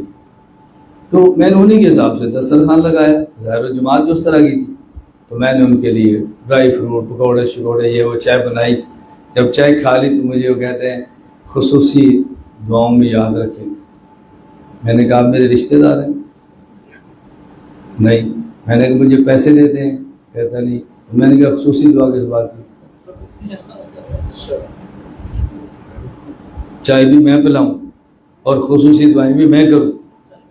بھائی خصوصی دعا آپ کریں, جن کو دیسی گھی کے پکوڑے ملے, میں کروں گا خصوصی دعا؟ میں نے کہا دیکھو بھائی میں جھوٹ نہیں بولتا, کوئی کرے نہ کرے, میں دیکھے میری گفتگو ویڈیو کیمرے پر ریکارڈ ہو رہی ہے اور لائیو نشر ہو رہی ہے. میں کہتا تو میں جھوٹ نہیں بولتا. مجھے جب بھی کوئی بندہ کہنا خصوصی دعا فرمائے, میں کہتا تو میں نہیں کروں گا. میں کو یہ کروں گا اور نہ کروں یہ دھوکہ ہے. میں نہیں دھوکہ دیتا، میں جھوٹ بھی نہیں بولتا، دھوکہ بھی نہیں دیتا۔ چلتے بندے کے لیے خصوصی دعا کرنا ممکن ہی نہیں ہے۔ جو کہتا ہے میں کروں گا شاید سچ بولتا، میں نہیں کہتا لیکن جھوٹ۔ اور بھائی آپ یہاں سے پیسہ خرچ کریں فرید پور سے اور آپ جائیں مکہ، 3 دن کے لیے جائیں، عمرہ کرنا ہے، 2 دن مکہ 1 دن مدینہ منورہ، اور آپ کو 10 بندے ملیں خصوصی دعا خصوصی دعا، تو مجھے بتائیں آپ حرم مصلی ان کے لیے بچھائیں گے یا اپنی ضرورتیں اللہ سے مانگیں گے؟ جی ہاں، اگر کسی بندے نے آپ کا پیسہ دیا ہے، ہوٹل بک کرا کے دیا ہے، ٹکٹیں دی ہیں، آپ اسے ضرور مانگیں گے۔ یہ میں سمجھانے کے لیے کہہ رہا ہوں، میری بات سمجھے۔ میں نے کہا میں خصوصی دعا نہیں مانگتا، ان کو کھٹکا لگا، یہ دنیا دار مولوی ہے۔ پھر میں نے ان کو بات سمجھائی، میں نے کہا جملہ میرا نہیں ہے، یہ حاجی امداد اللہ مہاجر مکی صاحب کا ہے۔ پھر ان کو بات سمجھ آ گئی، چونکہ ان کو بڑا سمجھتے تھے نا۔ میں نے کہا کسی نے حاجی صاحب سے کہا خصوصی دعا فرمائیں، اور میں بھی ہمارے رشتہ دار ہوں، کہا نہیں۔ پیسے دیتے ہو؟ نہیں۔ کاہے کی خصوصی دعا؟ بات سمجھے؟ اچھا، پھر میں نے ان کو مثال دی، میں نے کہا آپ کہاں کے ہیں؟ کہتے ہیں جی کوئٹہ کے۔ میں نے کہا خدا نہ کرے کوئٹہ کی ایک گاڑی نیچے کھائی میں گر جائے اور اس میں 60 بندے سوار تھے، وہ 60 کے 60 مر جائیں، اور آپ کو فون ہے کوئٹہ گاڑی گری ہے، 60 بندے مر گئے ہیں، تو آپ آگے رائے گنج جاؤ گے یا واپس کوئٹہ جاؤ گے؟ کہا جی آگے جائیں گے۔ میں نے کہا تم رونا شروع کر دو گے؟ کہا جی نہیں۔ اچھا، میں نے کہا اگر آپ کے گھر سے فون آئے کہ آپ کا بیٹا دیوار سے گرا انگلی ٹوٹ گئی ہے تو آپ رو پڑیں گے؟ 60 کے مرنے پر تم نہیں روئے، اس کی انگلی ٹوٹنے پر کیوں روئے؟ اس لیے اس سے خصوصی تعلق ہے، ان سے خصوصی تعلق نہیں۔ میں نے کہا میرا بھائی عمومی تعلق سے خصوصی دعا ہمارے اندر سے نہیں نکلتی، عمومی تعلق سے عمومی دعا ہوتی ہے، خصوصی تعلق سے خصوصی دعا۔ میں دھوکہ نہیں دیتا، یہ میں کیا سمجھا رہا ہوں؟ فیض من القبور سمجھا رہا ہوں۔ ہم قبور سے فیض کے قائل ہیں۔ آگے المحنت میں لکھا ہے لا تقربوا الصلاۃ، نہ پڑھو وانتم سکارا بھی پڑھو، لکھا ہے المحنت میں آگے۔ ہم قبور سے فیض کے قائل ہیں، لیکن ایسے نہیں جیسے عوام سمجھتی، ایسے جو خواص سمجھتے ہیں، جو خواص سمجھتے ہیں۔ اب خواص بنو گے تو خواص والی بات سمجھ آئے گی نا۔ جس نے رات کو تہجد اٹھ کے پڑھنے کا مزہ چکھا ہی نہیں، اس کو کیا پتا خواص کیا ہوتے ہیں، اس کو کیا پتا خواص کیا ہوتا ہے۔ میں اس لیے طلبہ سے کہتا ہوں میری بات یاد رکھیں، ایک ہے تحریک عقائد کی، ایک ہے تحریک خانقاہوں کی۔ خانقاہوں میں عقائد نہیں بیان نہیں ہوتے، عقائد کی تحریکوں میں اذکار نہیں ہوتے۔ میں نے بحمد اللہ خانقاہ اور عقائد کی تحریک کو اکٹھا شروع کیا، عقائد پر بھی بات ہوگی اور تزکیہ ذکر و اذکار پر بھی بات ہوگی اور مشائخ سے تعلق بھی ہو۔ اور یہ میری بات آپ سمجھنا، یہ میں فضول بات نہیں کہہ رہا، اس کو اپنے دل کی تختیوں پہ لکھو۔ اگر عقائد کی تحریک سے ذکر نکل گیا یہ تحریک الہاد کی بن جائے، اور اگر خانقاہوں سے عقیدے نکل گئے تو خانقاہ بدعات کا مرکز بن جائے۔ عقائد کی تحریک کو آپ نے الہاد سے بچانا ہے تو ذکر اللہ کرو، اور اگر خانقاہوں کو بدعات سے بچانا ہے تو علمی میدان سے جاؤ۔ یہ ہمیشہ یاد رکھیں۔ میری بات سمجھ آ رہی ہے آپ؟ یہ آپ طلبہ ہیں نا، تو میں ترغیب کے لیے آپ کو سمجھا رہا ہوں، ترغیب کے لیے۔ ہمارا کل سفر تھا، اور یعنی میں کل صبح 2:30 بجے اٹھا، 12:30 بجے سو گیا، 2:30 بجے اٹھا، اور میرے 4 بیان تھے۔ رات میں 11:30 سویا ہوں، یہ لڑکے گواہ بیٹھے ہیں، میں نے پورا پونا پارا صبح تہجد میں پڑھائی، ساتھ بیٹھے ہیں۔ بھائی 3:30 بجے میں تہجد کے لیے آ جاؤں گا، اٹھو بھائی اٹھو، کدھر ہو؟ اٹھے ہم 3:30۔ ہم نے 5 بجے آپ کے پاس آنا تھا، کدھر ہمارے میزبان؟ میزبان سے پوچھ لیں، مجھے بلانا پڑا ہو، میں 5 بجے گیٹ کے باہر کھڑا ہوں۔ اب میری بیعت کیوں کرو گے آپ؟ مجھے اپیر کیوں مانو گے بھائی؟ میں گیٹ پر کھڑا ہوں، بھائی کدھر ہو؟ 5 بج گئے ہیں۔ کل ہم نے 4:30 بجے جامع نوریہ جانا تھا، میں 6:25 پہ گیٹ کے باہر کھڑا ہوں۔ السلام علیکم، کدھر ہو بھائی؟ گاڑی کدھر ہے؟ میں باہر کھڑا ہوں۔ کوئی ہماری بیعت کرے گا؟ ہمیں کوئی پیر مانے گا؟ سوال پیدا نہیں۔ ابھی حضرت اٹھ رہے ہیں، ابھی جا رہے ہیں، ابھی استنجا ہو رہا ہے، ابھی وضو ہو رہا ہے، ابھی بسکٹ چل رہے ہیں، ابھی یہ کر رہے ہیں، پھر لوگ ماشاءاللہ ماشاءاللہ بہت بڑے آدمی ہوئے۔ یہاں سے سلسلے شروع ہوتے ہیں، ہم نے سارے سلسلے ختم کر دیے، کیونکہ نبوت کی زندگی سادی اور مصنوع زندگی۔ نبوت کی زندگی بڑی سادی اور مصنوعی. میں مولانا سامع سے پوچھا تھی, میں نے کہا میں پہلے میں وضو کروں گا. کیوں؟ میرے چاشت باقی ہے. میں چاشت پڑھ کے پھر ناشتہ کیا, پھر مصلی پر بیٹھا ہوں. میں تو اس سفر میں بھی نہیں چھوڑا. میں تو 11:30 سو کے صبح 3:15 بجے اٹھا ہوں, اور میں نے چاشت بھی نہیں چھوڑے. یہ گواہ موجود ہیں, میں پوری گاڑی میں نہیں سویا. یہاں تک میں مطالعہ کرتے ہوں, جن سے پوچھ لیں. وہاں سے لے کر یہاں تک 3 گھنٹے میں نے مطالعہ کیا اور میسج کے جواب دیے, اور میں تر و تازہ بیٹھا ہوں. اب آپ دیکھو نا یہ روحانیت کیا ہوتی ہے, میں کیسے سمجھاؤں آپ کو. محض میں تقریریں سناؤں گا تمہیں سمجھ نہیں آئے گی. بالکل تر و تازہ بیٹھا ہوں. میرا آپریشن ہوا ہے, میں خوراک نہیں کھا سکتا, میری مجبوری ہے. میں روٹی کا ایک لقمہ نہیں کھایا, جو کھا سکتا تھا کھایا. آپ دیکھیں میں ظہر تک بولتا رہوں گا, ایک گھونٹ پانی کا نہیں پیوں گا, ایک کپ پانی کا نہیں چکھوں گا. آپ سوچیں گے یہ طاقت کہاں سے آ رہی ہے. اب میں بتاؤں گا فیض من القبور کیا ہوتا ہے. اب سمجھ آئی. میں اس پر میرے پاس بہت واقعات ہیں, میں زندگی کے واقعات, میں شاعر کے تو سناؤں گا, آپ پوچھیں گے حوالہ دو. میں زندگی کے واقعات. میں نے سب سے پہلا جو عقائد کی تاریخ میں سبق پڑھا ہے نا, سب سے پہلا میرا اس موضوع پہ مطالعہ نہیں تھا. جب میں نے کام شروع کیا تو میرا مطالعہ نہیں تھا. میں نے باضابطہ کسی سے پڑھا نہیں, باضابطہ اس موضوع کو نہیں پڑھا, لیکن بس شروع کیا. وہ لمبی داستان ہے کہ میں نے کیوں شروع کیا, وہ پھر کبھی سناؤں گا انشاءاللہ. تو لمبی داستان ہے میں کیوں شروع کی. ہمارے یہاں پنجاب میں ایک جگہ ہے گجرات, پنجن کسانہ, قاری محمد اختر احمد لفور. انہوں نے کہا مولانا آپ نے نا علماء کو پڑھانا ہے, 3 دن سبق ہے, روزانہ 4 گھنٹے, اور 4 مسائل ہیں. نمبر 1, پہلا مسئلہ ہاتھ کہاں باندھنے. دوسرا مسئلہ امام کے پیچھے قرات کرنی ہے کہ نہیں. تیسرا مسئلہ آمین آہستہ. چوتھا مسئلہ رکوع جانا تو رفع دین نہیں کرنا. 4 مسئلے ہیں اور 3 دن ہیں. میں نے کہا ٹھیک. اللہ کی شان ہے, میرا اس پہ مطالعہ نہیں تھا, میں نے کبھی پڑھایا نہیں تھا. تقریر پر میں لوگ تیار ہو گئے, انہوں نے سمجھا صاحب مطالعہ ہے کہ اس کو بلاؤ. انہوں نے بلا لیا, مجھے الجھن لگی. میں فائل تیار کر رہا ہوں, لکھ رہا ہوں. اور صبح سبق تھا, میں رات چلا گیا. رات 2 بجے تک بیٹھ کے میں پھر مطالعہ کرتا رہا. اچھا مجھے الجھن کیا تھی, آپ اس کو میری غیرت کہہ لیں یا میرے اندر کی خباثت کہہ لیں, آپ اس کو عجب کہہ لیں, دیانت کہہ لیں, جو عنوان قائم کریں. میرے اندر کھٹکا یہ تھا کہ میں نے کبھی اوپر دیکھ کر نہیں بیان کیا. یار میں اوپر دیکھ کر پڑھاؤں گا تو لوگ کیا کہیں گے. اب سمجھ رہے, یہ مجھے نا عجیب لگ, اوپر دیکھ کر پڑھاؤں گا کیا کہیں گے. اب زبانی میں کیسے تیار کروں, زبانی یاد نہیں ہو رہا, اوپر دے کے پڑھاتے مجھے شرم آ رہی ہے. لگاؤں پاگلوں کی طرح لگو. رات 2 بجے. اب فجر کے بعد میں نے سوچا یار 8 بجے سبق ہے, میں پھر مطالعہ کروں گا تو نیند غالب آ جائے گی, شاید پڑھا نہ سکوں, تو بہتر ہے سو جاؤں. توجہ رکھ, میں سو گیا. اللہ گواہ ہے جب میں سویا تو میں نے خواب میں دیکھا رئیس المناظرین حجت اللہ فی الارض مولانا محمد امین اکاڑوی رحمہ اللہ علیہ ایسے فائل کھولی, اوپر دیکھا اور مجھے پڑھانا شروع کر دیا. میں اٹھا, مجھے اتنا شرح صدر ہوا نا کہ فائل دیکھ کر بھی پڑھاتے. میں نے زندگی میں پہلی دفعہ 4 دن 3 دن 4 گھنٹے روزانہ پڑھانے. اچھا دلائل ختم نہیں ہو رہے, وقت ختم ہو گیا. اب میں سمجھتا ہوں فیض من القبور کیا ہوتا ہے, یہ میں آپ کو کیسے سمجھاؤں گا. بھائی ذوقی چیز کو دلائل سے کیسے سمجھائیں.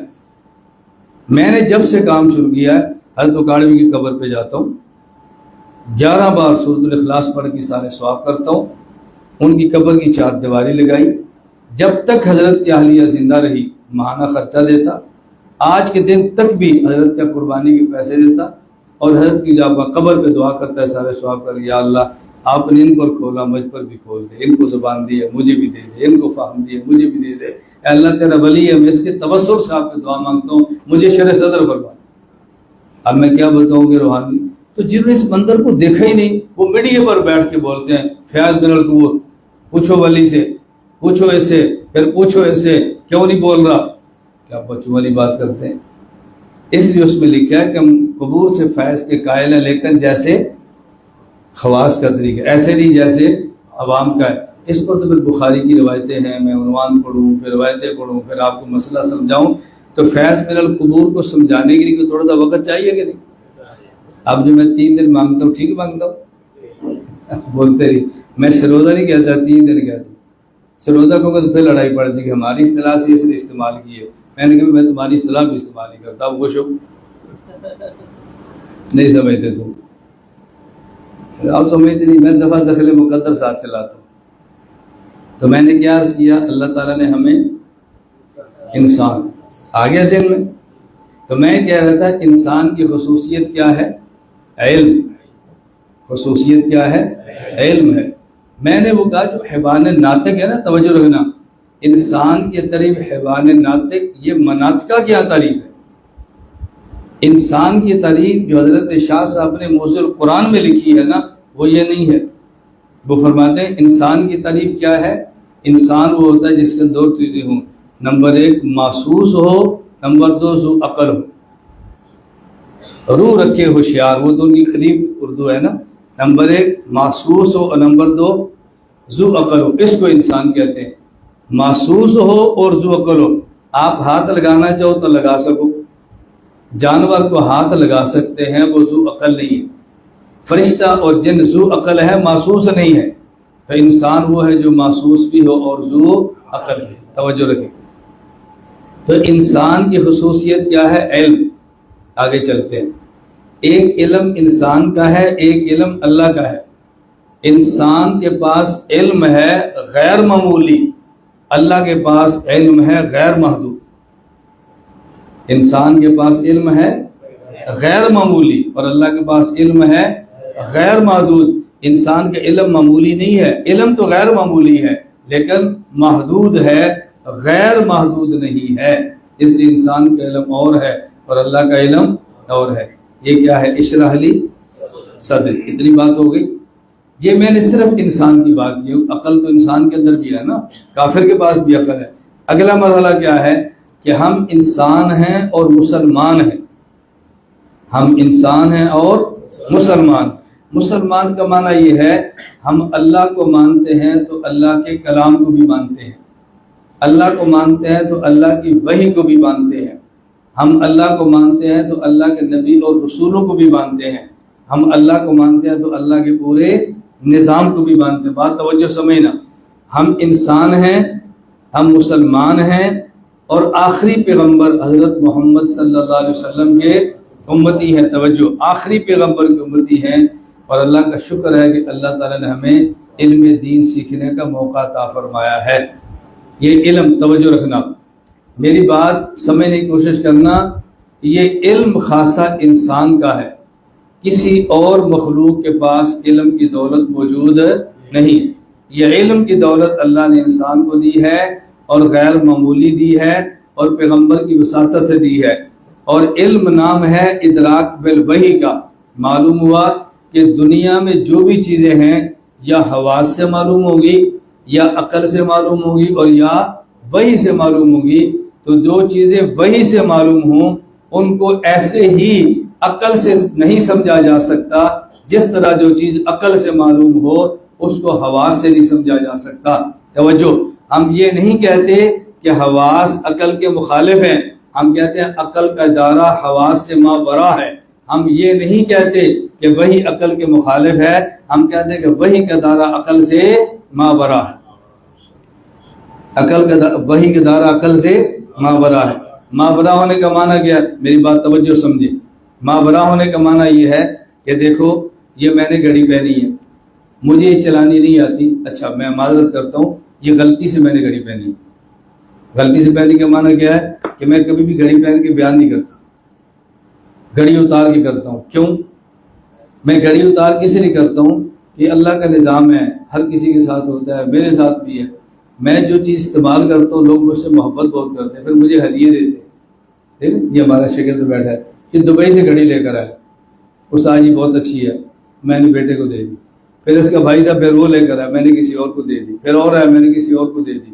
میں عمان گیا، پھر گھڑی آ گئی، میں نے گھڑی پہننے چھوڑ دی۔ اب میں بیان ایسے کرتا ہوں، پتہ چلے گھڑی نہیں پہنتا۔ میں واسکٹ پہنتا ہوں نا، تو میں بھی بنگلہ دیش کے دورے پر آ رہا تھا، میں نے بیٹے سے کہا، میں نے کہا میرا 2-3 دن بعد دورہ ہے تو واسکٹیں دعا کدھر گئی؟ اس نے 24 گھنٹے میں 5 واسکٹیں سکھا کے سرگودا سے کراچی 1000 کلومیٹر دور فوراً بھیج دی 24 گھنٹے میں۔ تو میں یہ پہنتا نہیں ہوں کہ اللہ اس کو دیکھ کر طلبا کا ذوق نہ بنے گھڑیوں کا. میں کسی دور میں انگوٹھی بڑے شوق سے پہنتا تھا, بہت مجھے شوق تھا, اور مجھے قیمتی انگوٹھیاں ملتی, میں نے انگوٹھی پہننا چھوڑ دی کیونکہ اس کو دیکھ کر لوگ انگوٹھیاں پہننا شروع ہو گئے, تو میں نے پہننی چھوڑ دی. ہم عالم ہیں, ہمارے 2-4 حلقہ ہے, ہمیں وہ چیزیں نہیں استعمال کرنی چاہیے کہ جس کو دیکھ کر لوگوں کا ذوق اس طرح ہو جائے. میں اس کا مخالف نہیں ہوں, میں نے ویسے ضمن بات کر, اب یہ کہہ رہا ہوں دیکھو گھڑی ہے, مجھے کچھ اس کی سمجھ ہے, کچھ سمجھ نہیں ہے. اچھا, جو چھوٹا بچہ بھی یہاں سے اٹھ گیا ہے اس کو بالکل نہیں پتا, اس کو بالکل نہیں پتا. اب بتائیں یہ گھڑی اس چھوٹے بچے کی عقل کے خلاف ہے یا عقل سے ماورا ہے؟ اگر اس کو نہیں سمجھ آ رہی تو اس کی وجہ عقل کے مخالف ہے, اس کی وجہ کہ عقل سے ماورا. ہم اسی طرح ملحدین کو کہتے ہیں کہ تم وحی کے امور عقل سے نہ سمجھو, کیونکہ وحی عقل کے خلاف نہیں ہوتی بلکہ عقل سے ماورا ہوتی ہے. مخالف ہونا اور ہے اور ماورا ہونا اور ہے. یہ اصول ذہن میں ذہن. میں بنیادی بات سے سمجھا رہا ہوں کہ اس کے بعد آپ کو اگلی باتیں کرنی بہت آسان ہو جائے گی. میں نے اور بھی ابھی عقائد پہ 2-4 باتیں کرنی ہیں, اللہ میں بات سمجھنے کی توفیق عطا فرما دے. یہ تو میں نے بات کی ہے حواس کی, عقل کی, اور اس کے بعد علم. اب جو ہمارے عقائد ہیں, توجہ رکھنا, عقائد میں بنیادی عقیدے 3 ہیں: عقیدہ توحید, عقیدہ رسالت اور عقیدہ قیامت. توجہ, عقیدہ توحید, عقیدہ رسالت اور عقیدہ. دلائل کی 2 قسمیں ہیں. نمبر 1 دلائل عقلیہ, نمبر 2 دلائل نقلیہ. نمبر 1 دلائل عقلیہ اور نمبر 2 دلائل نقلیہ.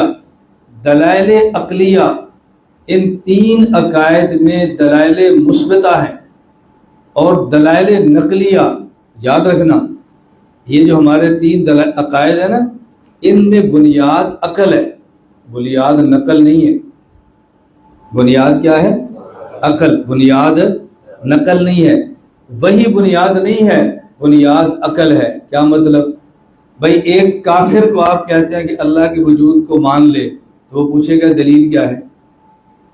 ہم کہتے ہیں قرآن, وہ کہے گا قرآن کیا ہے؟ ہم کہتے ہیں خدا کا کلام, وہ کہے گا خدا کیا ہے؟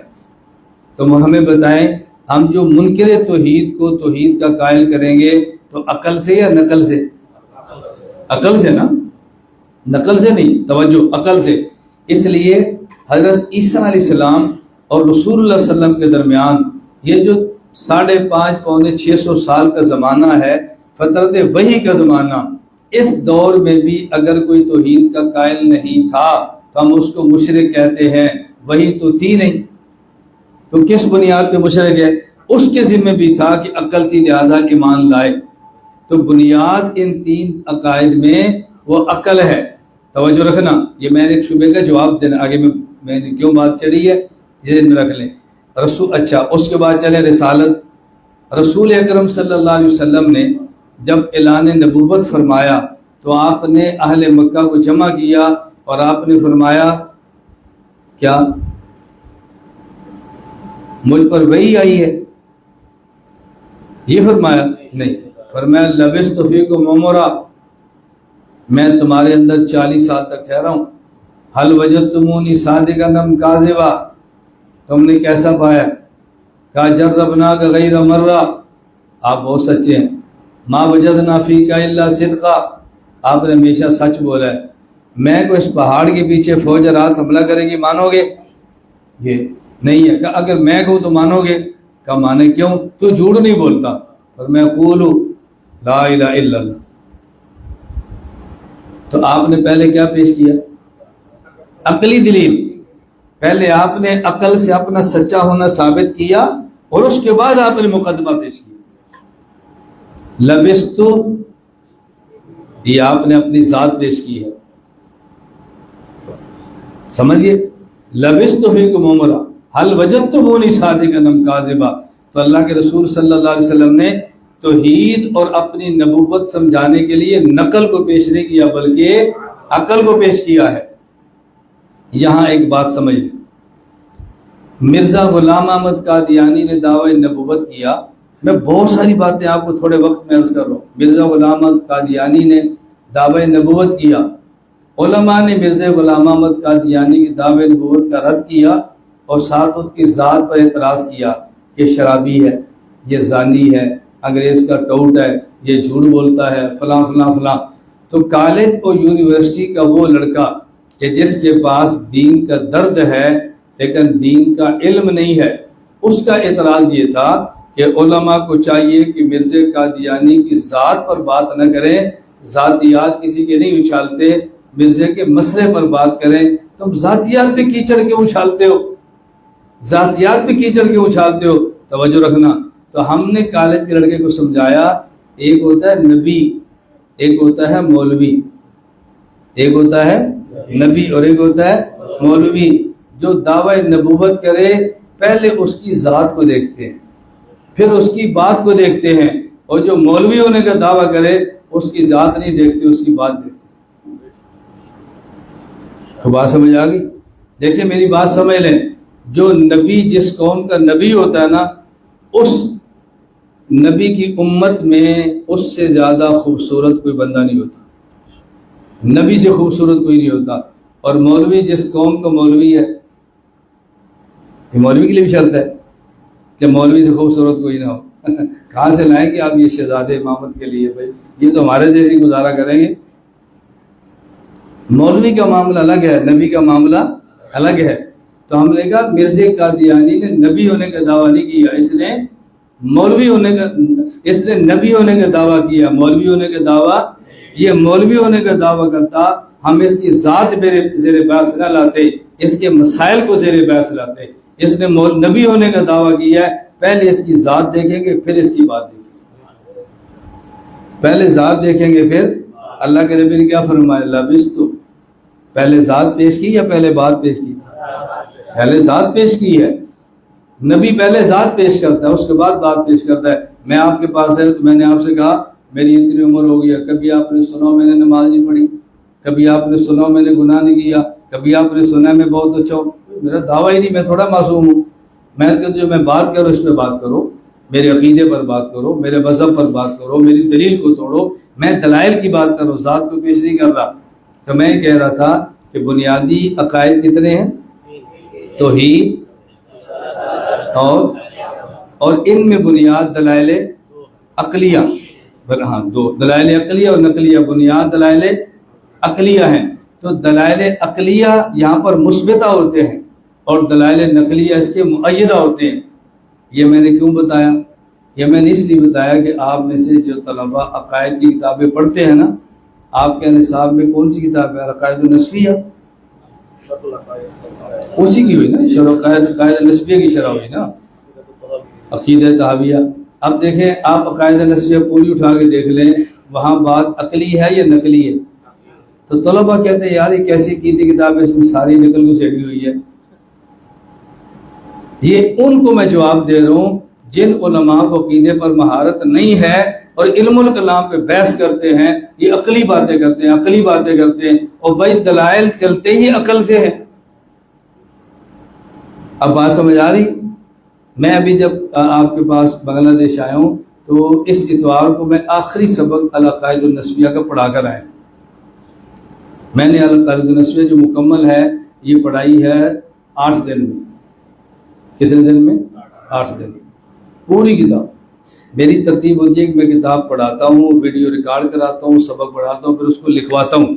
اب اس کی شرح انشاءاللہ العزیز میں ویڈیو پہ آپ کے سامنے اعلان کر رہا ہوں۔ شعبان 1447 ہجری کو العقائد الاسلامیہ، کتاب العقائد، شرح عقیدہ حسنہ، شرح عقیدہ عقائد نسبیہ، شرح عقیدہ تحاویہ اور شرح فقہ اکبر، اس طرح میں انشاءاللہ چھاپ کر آپ کی خدمت میں پیش کر دوں۔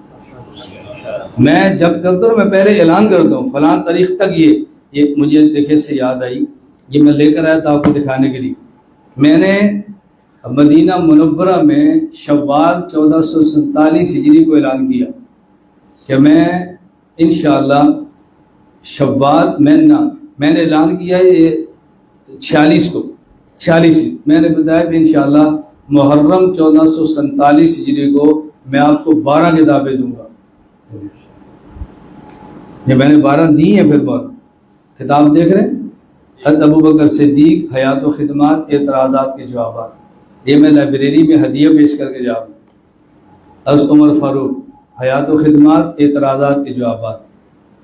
حضرت عثمان غنی حیات و خدمات اعتراضات کے جواب.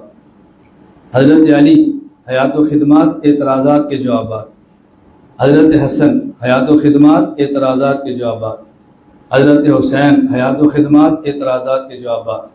حضرت معاویہ حیات و خدمات اعتراضات کے جوابات. امہات المومنین حیات و خدمات اعتراضات کے جوابات. اولاد رسول حیات و خدمات اعتراضات کے جوابات. صحابہ اہل بیت حیات و خدمات اعتراضات کے جوابات. تذکرہ اہل بیت صحابہ 850 سوالات کے جوابات اور 10 عقائد و نظریات. 10 صحابہ، 10 ازواج پیغمبر، 10 آل پیغمبر اور 10 مشاجرات صحابہ. میں نے اعلان کیا تھا نا، ابھی دیکھیں میں میڈیا پر ریکارڈ کر رہا ہوں. ہدیہ آپ کے لیے. میری بات سمجھ لیں. اللہ صحت دے، اللہ صحت دے. بیماری انسان کے ساتھ ہوتی ہیں. انشاءاللہ شعبان میں 6 کتابیں آپ کی خدمت میں پیش کر دوں گا کہ القائد الاسلام میں نے پڑھا دی ہے، کتاب العقائد پڑھا دی ہے، شاہ ولی اللہ عقیدہ حسنہ میں نے پڑھا دی ہے، عقائد نسویہ مکمل کی ہے. اب میں نے 2 ماہ میں عقیدہ طحاویہ فقہ اکبر پڑھانی ہے، ویڈیو ریکارڈ کرانی ہے، لکھوانی ہے اور اس بعد مطبق دل بسم اللہ کو چھاپنے کے لیے دے دو. یہ ہمارا قائد پر کام ہے. اور اگلے سال انشاءاللہ صبح انشاءاللہ یہ آپ دیکھ رہے ہیں اصول عقائد. اچھا یہ مجھے رات ملی ہے، یہ بنگلہ دیش سے چھپی ہے. یہ مجھے رات نسخہ ملا ہے، یہ 2 کتابوں کا. تو میں نے کہا بھی تم لے جاؤ، وہاں طلبا کے سامنے رکھو، کو خریدنا ہے تو خریدے. میں تو نہ ہدیہ دے سکتا ہوں نہ بیچ سکتا ہوں، میری تو ہے ہی نہیں. میں وہ مصنف ہوں جو کتابیں بیچتا نہیں ہوں، میرا طریقہ ہی الگ ہے. تو ان نے چھاپے نے کہ بھی رکھو، کسی نے خریدی اصول عقائد. اور میں انشاءاللہ اگلے سال اللہ نے چاہا اصول عقائد، اصول تفسیر، اصول حدیث، اصول افتاء، اصول فقہ، اصول اسماء الرجال اور اصول جرح تعدیل، اصول مناظرہ انشاءاللہ صبح انشاءاللہ آئندہ سال شعبان سے پہلے میں چھپوا کر آپ کے ہاتھ میں پیش کروں. اور یہ میرا ایک دن کا کام نہیں ہے، مجھے اس پہ 22 سال لگے. 22 سال اس پہ لگے. اس لیے اب رفتار سے کتابیں مواد پڑھا ہوا ہے، اب اس کی سیٹنگ کرنی ہے، سبق پڑھانا ہے. لیکن میں سبق پڑھاتا ہوں. میں ابھی حضرت سے بھی گزارش کر رہا تھا بھیا مفتی صاحب یہ میرے رابطے میں رہیں. میرا ہفتہ اتوار 2 گھنٹے سبق ہوتا ہے، 1.5 گھنٹہ. ہفتہ 1.5 گھنٹہ، اتوار 1.5 گھنٹہ. اگر تخصص طلبہ اس کو پڑھیں، یہ میرا صرف علماء میں سبق ہوتا ہے. ہفتہ اتوار 1.5 گھنٹہ رات کو ہوتا ہے اور تخصص کا سبق ہوتا ہے. ابھی شروع کی عقیدہ طحاویہ آپ ہفتہ اتوار پڑھیں، لیکن وقت بہت دیر سے ہوتا ہے. میں جب سبق شروع کرتا ہوں تو پاکستان کے 9:30 ہوتے ہیں اور یہاں 10:30 ہوتے. رات کو 10:30 بجے سبق شروع ہوتا ہے. آپ کو الجھن ہوگی نا، آسٹریلیا کے لوگ پڑھتے ہیں تو ان کو صبح 5 بج رہے ہوتے ہیں اذان سے پہلے، لیکن وہ بیٹھ کے پڑھتے ہیں. بھائی ہم نے سبق پڑھنا ہے. لائیو پڑھنے کا اپنا مزہ ہوتا ہے نا، بعد میں نشر ہوتا ہے پھر اپنی چیز ہوتی ہے. یہ خیر میں نے درمیان میں عرض کر دیا. تو میں عرض کر رہا تھا بنیادی عقائد کتنے ہیں، سمجھ آ گئی. تو اگر عقائد نسفیہ میں عقل کی گفتگو ہے تو پریشان نہ ہو، اس لیے کہ ان عقائد پہ بنیادی عقلی دلائل ہوتے ہیں. یا ایک سوال کا جواب سمجھ لیں. ممکن ہے آپ کے ذہن میں سوال آئے، وہ سوال کیا ہے، میں دفع دخل مقدر کروں. سوال کیا ہے کہ جی آپ کہتے ہیں بنیاد عقل ہے، ہم تو ہمیشہ قرآن حدیث کے دلائل پڑھتے ہیں. دیکھنا ہے کہ ہمارا مخاطب کون ہے. دیکھنا ہے کہ ہمارا اگر مخاطب کافر ہے تو بنیاد عقل ہے، اگر مخاطب مسلمان ہے تو بنیاد نقل. اب سمجھ آ گئی. مخاطب اگر کافر ہے تو بنیاد عقل ہے اور مخاطب مسلمان ہے تو بنیاد نقل. یہ اصول ذہن میں رکھ لیں کہ شبہ نہ پڑے کہ جب دلائل عقلیہ بنیاد ہے پھر ہم دلائل نقلیہ کیوں پڑھتے ہیں. ایک بات آگے چلتے ہیں. ان میں سے کچھ کا تعلق عقائد کے ہے. عقائد کے علاوہ باقی ہمارے مسائل ہیں، باقی ہمارے مسائل ہیں. مسائل میں سے بعض مسائل ایسے ہیں کہ جو عقائد تو ہوتے ہی نہیں ہیں، لیکن اس وقت جب ان مسائل کا ہم ذکر کرتے ہیں تو میدان میں اور سوسائٹی میں ایسے لوگ موجود ہوتے ہیں جو ان مسائل میں گفتگو ایسے کرتے ہیں جیسے عقیدے پر کی جاتی ہے. تو اس وقت ان کا جو رد کرنا پڑتا ہے نا، وہ ایسے ہی کرتے ہیں جیسے باطل عقیدے کا رد ہوتا ہے. میری بات میں مثال دیتا ہوں. مثال کے طور پہ میں سختی کے ساتھ تردید کر رہا ہوں رفع دین، مثال کے طور پہ. اب بعض علماء کہتے ہیں کہ رفع دین تو امام شافعی اور امام حنیفہ کا اختلافی مسئلہ ہے، راج مرجو کا مسئلہ ہے، افسر غیر افسر کا مسئلہ ہے، اولا خلاف اولا کا مسئلہ ہے، اس کو کیا مصیبت پڑی ہے؟ یہ دن رات اس پہ بھاگتا پھر رہا ہے۔ میں کہتا ہوں میں کیوں بھاگتا پھر رہا ہوں؟ اس لیے کہ آپ اندر بیٹھے ہیں، میں باہر گھوم رہا ہوں۔ شروع یہاں سے ہوتا ہے۔ شروع کہاں سے ہوتا ہے؟ میں اس کی ایک مثال دیتا ہوں۔ شروع کہاں سے ہوتا ہے؟ میں اسلام آباد ادارہ علوم اسلامیہ مدرسے بیٹھا تھا، ایک بندہ آ گیا، اس نے وہاں کے مفتی صاحب سے پوچھا کہ ہماری مسجد میں غیر مقلد امام ہے تو اس کے پیچھے نماز ہوتی ہے؟ میں نے کہا مفتی صاحب سے نہ پوچھنا، ادھر میں بتاتا ہوں۔ میری مفتی صاحب سے دوستی تھی، محبت تھی نا، اس لیے، ورنہ ایسی بات تھوڑی کہ میں نے کہا ادھر، میں نے کہا مفتی صاحب سے پوچھا تو انہوں نے کہنا ہو جاتی ہے، کیونکہ حدیث میں تسلو خلف کل امام برا کان او فاجرا، وہ کون سا کافر ہے؟ بیٹا نماز نہیں پڑھنی، ان کے پیچھے نماز نہیں ہوتی، تو مجھے پوچھے گا کیوں نہیں ہوتی؟ میں نے کہنا حالات کا تقاضا ہے۔ کیا ہے وہ؟ کہ یار حدیث مانے یا حالات کو مانے؟ کیسی دلیل دے رہے؟ مفتی صاحب دلیل دے رہے، حالات بتا رہے۔ میں نے کہا میں کیوں کہہ رہا ہوں؟ میں نے کہا مفتی صاحب میں نے اس لیے کہا، آپ نے کہا ہو جاتی ہے، جب اس نے ان کے پاس جانا ہے نا تو ان کے امام نے 3-4 دن سے زیادہ برداشت نہیں کرنا۔ اس نے پھر بلا کر کہا ادھر آ، بھائی تو نماز میں رفع دین کر رہا ہے، یہ دیکھ بخاری شریف ہے، اس میں تو 5 حدیثیں ہیں رفع دین کرنے کی، تو نہیں کر رہا، تو کیوں نہیں کرتا؟ وہ کہے گا بھی ہمارے بزرگوں نے ایسے ہی لکھا ہے، ہمارے بزرگوں نے منع کیا۔ وہ کہے گا بزرگ تیرے کیا، اللہ کے نبی ہے، دیکھ 5 حدیثیں رفع دین کرنے کی۔ میں نے کہا کل تو انہی مفتی صاحب کے پاس آئے گا، حدیث نہیں بیٹا مناظرے نہیں کرنے، بزرگوں نے منع کیا، بحث نہیں کرنی۔ یہ پھر جائے گا مسجد میں، ہاں بھی دلیل آئی نہیں، ہمارے بزرگوں نے کہا جھوٹ بولتے منع کی، حدیث آئی نہیں، تو پھر آئے گا مفتی صاحب حدیث، بھائی تجھے کل نہیں منع کیا تھا، کس بحث کے اندر تو پڑ گیا؟ یہ پھر جائے گا امام کے بعد، امام نے کہنا بھی نہیں ہے، ان سے کو بخاری لاؤ، بخاری، یہ تجھے دائیں بائیں کی کتابیں دکھائیں گے، بخاری نہیں دکھائیں گے، بخاری لاؤ۔ اب ختم بخاری کے جلسہ کر کے ذہن تو ہم نے بنایا ہوا ہے نا کہ بخاری اصل ہے، وہ تو ذہن تو بنا ہوا ہے نا پہلے سے، اسی ذہن کو استعمال کر رہے ہیں۔ آپ کبھی ختم بخاری پر میرا بیان سنیں، کب آپ نیٹ کھولیں، ایک بیان میرا ختم بخاری پر سنیں، آپ کو سمجھ آئے گا کہ بخاری کی اہلی حدیث سننے والا کبھی دنیا میں غیر مقلد نہیں ہو سکتا۔ میں جو بخاری پہ تقریر کرتا ہوں، میرا فیصلہ آباد ختم بخاری پر بیان تھا، مولانا زرولی صاحب رحمۃ اللہ پیچھے بیٹھے تھے، مجھے نہیں پتا، میں وہ مولانا اسامہ صاحب کو ویڈیو دے دوں گا، آپ کو سنا دیں گے۔ اتفاق سے میرا بیان سنا مفتی زرولی صاحب، جو ان کو جانتا ہے وہ میرے لفظ سمجھ سکتا ہے، حد فرمایا گیا کہ مولانا گھومن صاحب کو میں نے بیان پہلی بار سنا ہے، اگر اس بیان کو پاکستان میں تقسیم کر دیں، کوئی جاہل بھی نہ رہے، کوئی غیر مقلد بھی نہ رہے، آپ سنیں اس کو۔ میں صرف کہہ رہا ہوں، میں نے کہا مفتی صاحب اب اس کو آپ سمجھائیں۔ اب ہوگا گیا، اس بچے کو ہم نے دلائل تو دینے نہیں، وہ رفع دین شروع کر دے گا۔ اگلا مرحلہ آمین بالجار، اس نے بخاری دکھانی، بخاری سے بات کرو، بخاری سے، ٹھیک ہے، مفتی نے بحث کرنی نہیں، شروع کر دے گا، اور میرا مذہب غلط چلا گیا۔ اب اگلا قدم کیا شروع ہوگا؟ اب اس نے فضائل مال پکڑ لی، یہ قرآن کے خلاف ہے، یہ حدیث کے خلاف ہے، یہ قرآن کے خلاف ہے، یہ حدیث کے خلاف ہے۔ تو جو قرآن حدیث کے خلاف ہے وہ کون ہوتا ہے؟ مشرک۔ اس لڑکے نے کہنا دیوبندی مشرک۔ اب اس نے بیشتی زیور اٹھا لینی ہے، یہ سیکسی زیور ہے، بیشتی زیور ہے، یہ دیکھو میں غلط نہیں کہہ رہا، میں آپ کو حقائق بتا رہا ہوں۔ تو میں نے کہا مفتی صاحب یا اس کی تیاری کراؤ یا اس کو نماز سے روکو۔ اب سمجھ آئی؟ یا تیاری کراؤ یا اس کو نماز سے روک دو۔ یہ میرا منہج نہیں ہے۔ ملتان میں جلسہ تھا ختم نبوت کا، اس کے راوی ہیں جامع خیر مدارس کے شیخ الحدیث مولانا محمد صدیق رحمۃ اللہ علیہ، اور یہ واقعہ چھپا ہے نقیب ختم نبوت میں۔ عطا اللہ شاہ بخاری رحمہ اللہ کا بیان ختم ہوا، ایک بندے نے کہا جی ہم نے ایک سوال کرنا ہے۔ جی شاہ صاحب آپ یہ فرمائیں کہ غیر مقلدین اہل حدیث کے پیچھے نماز ہو جاتی ہے؟ شاہ صاحب نے فرمایا ہو جاتی ہے۔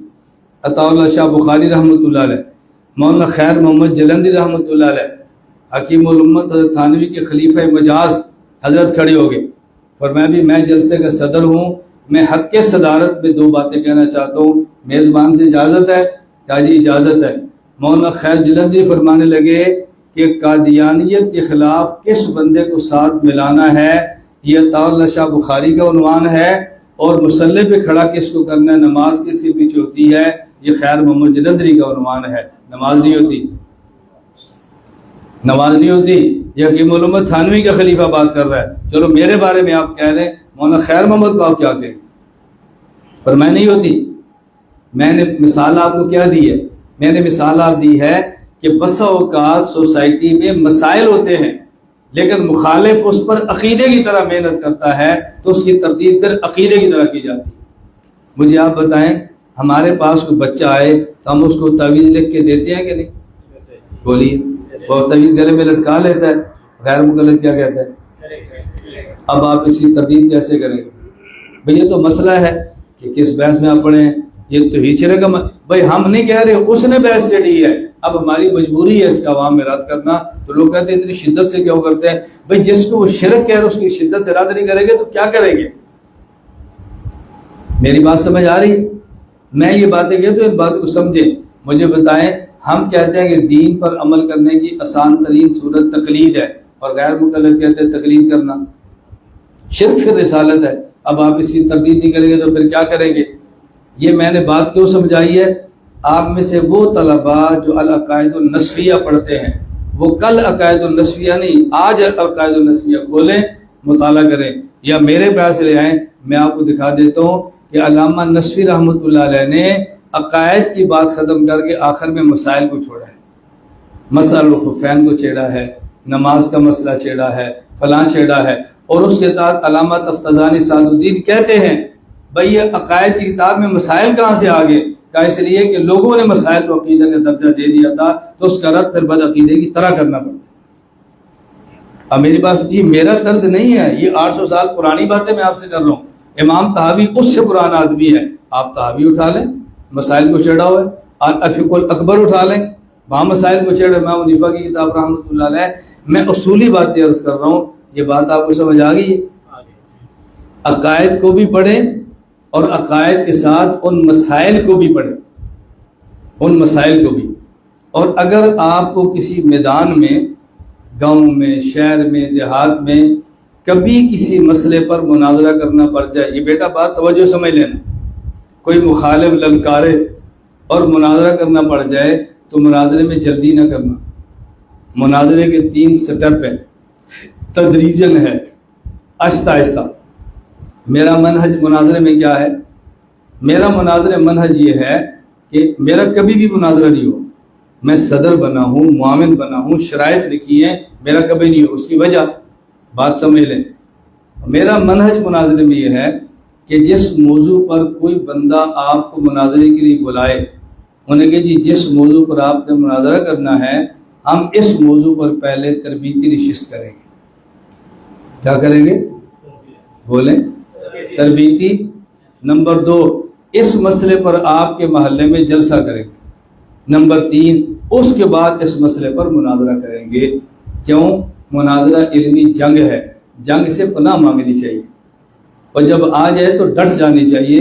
اصول مناظرہ میری کتاب چھپی ہوئی ہے، میں نے لکھا ہے علمی جنگ ہے، اس سے پناہ مانگو، لیکن جب آ جائے تو ڈٹ جاؤ۔ پہلا مرحلہ کیا ہے؟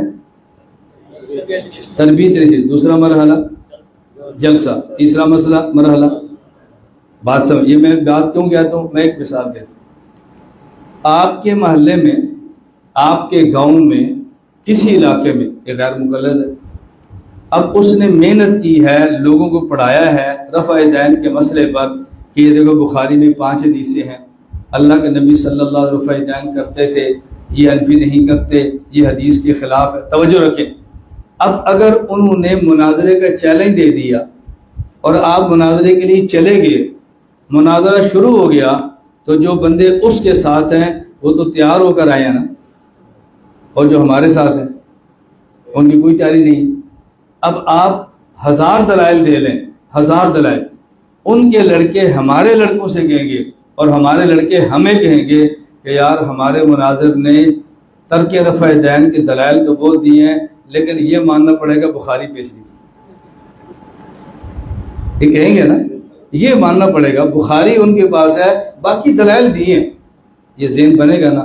اب اس ذہن کو توڑنا کیسے ہے؟ میری بات سمجھو، میں کہتا ہوں پہلے تربیتی نشست، ہم تربیتی نشست کرتے ہیں تو ہم لوگوں کو سمجھاتے ہیں بیٹا ایک بات سمجھ لو مسئلہ ہے رفع دین کرنا ہے یا نہیں کرنا۔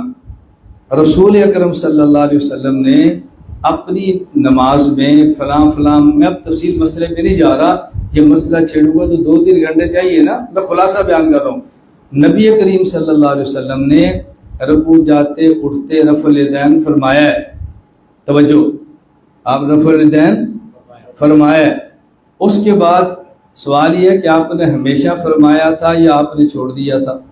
ہم کہتے ہیں کہ آپ نے رفع الیدین فرمایا تھا اور بعد میں چھوڑ دیا تھا۔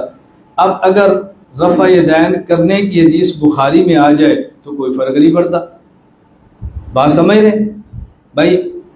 اب بات کیا ہے کہ ہم نماز پڑھیں تو منہ کعبہ کی طرف کریں یا بیت المقدس کی طرف کریں؟ جی، اب ہم لوگوں سے کیا کہیں گے؟ ہم کہیں گے بھی اللہ کے نبی نے پہلے جو نماز پڑھی ہے تو منہ بیت المقدس طرف فرمایا ہے، حدیث کس کتاب میں؟ اب یہ بخاری میں بھی آ جائے تو کوئی اشکال نہیں ہے، کیونکہ ہم تو کہتے ہیں 16 مہینے آپ نے پڑھی ہے۔ بیٹا بات یہ ہے کہ آپ نے رفع الیدین فرمایا ہے، یہ اہل حدیث بھی مانتے ہیں، ہم بھی مانتے ہیں۔ اختلاف کیا ہے؟ ہم نے کہا تھا ہمیشہ نہیں فرمایا، چھوڑ دیا، اور وہ کہتے ہیں ہمیشہ فرمایا، چھوڑا۔ یہ بات سمجھ آ گئی؟ سمجھانے کے بعد ہم کہتے ہیں بیٹا دیکھو یہ بخاری شریف میں 5 حدیثیں ہیں، اللہ کے نبی نے رفع الیدین فرمایا ہے، یہ ہم بھی مانتے ہیں، وہ بھی مانتے ہیں، ہم بھی مانتے ہیں، اور تو یہ تو نہ ان کی دلیل ہے نہ ہماری، یہ دونوں کی ہے۔ اگلا مسئلہ یہ تھا کہ اللہ کے نبی نے ہمیشہ فرمایا ہے، یہ بخاری میں نہیں ہے۔ میری بات سمجھ رہے ہیں؟ اللہ کے نبی رفع الیدین بولیے نا، آپ رفع الیدین فرمایا ہے اور بعد میں، تو اختلاف رفع الیدین کرنے میں ہے یا ہمیشہ کرنے میں؟ ہم نے کہا بھی کرنے کی حدیث بخاری میں ہیں اور ہمیشہ کرنے کی بخاری میں۔ آپ نے چھوڑ دیا تھا، ہم نے کہا یہ حدیث ہے، آپ نے روک بھی دیا تھا، یہ بھی حدیث ہے، ہم مسلم دکھا دیں گے۔ چھوڑ دیا تھا ترمذی دکھا دیں گے، چھوڑ دیا تھا ہم اس کو نسائی دکھا دیں گے، ہم چھوڑنے کی دکھاتے جائیں گے نا۔ یہ آپ نے بات سمجھا لی، اچھی طرح بات سمجھ آ گئی، لو جی اب مناظرہ شروع ہو گئی۔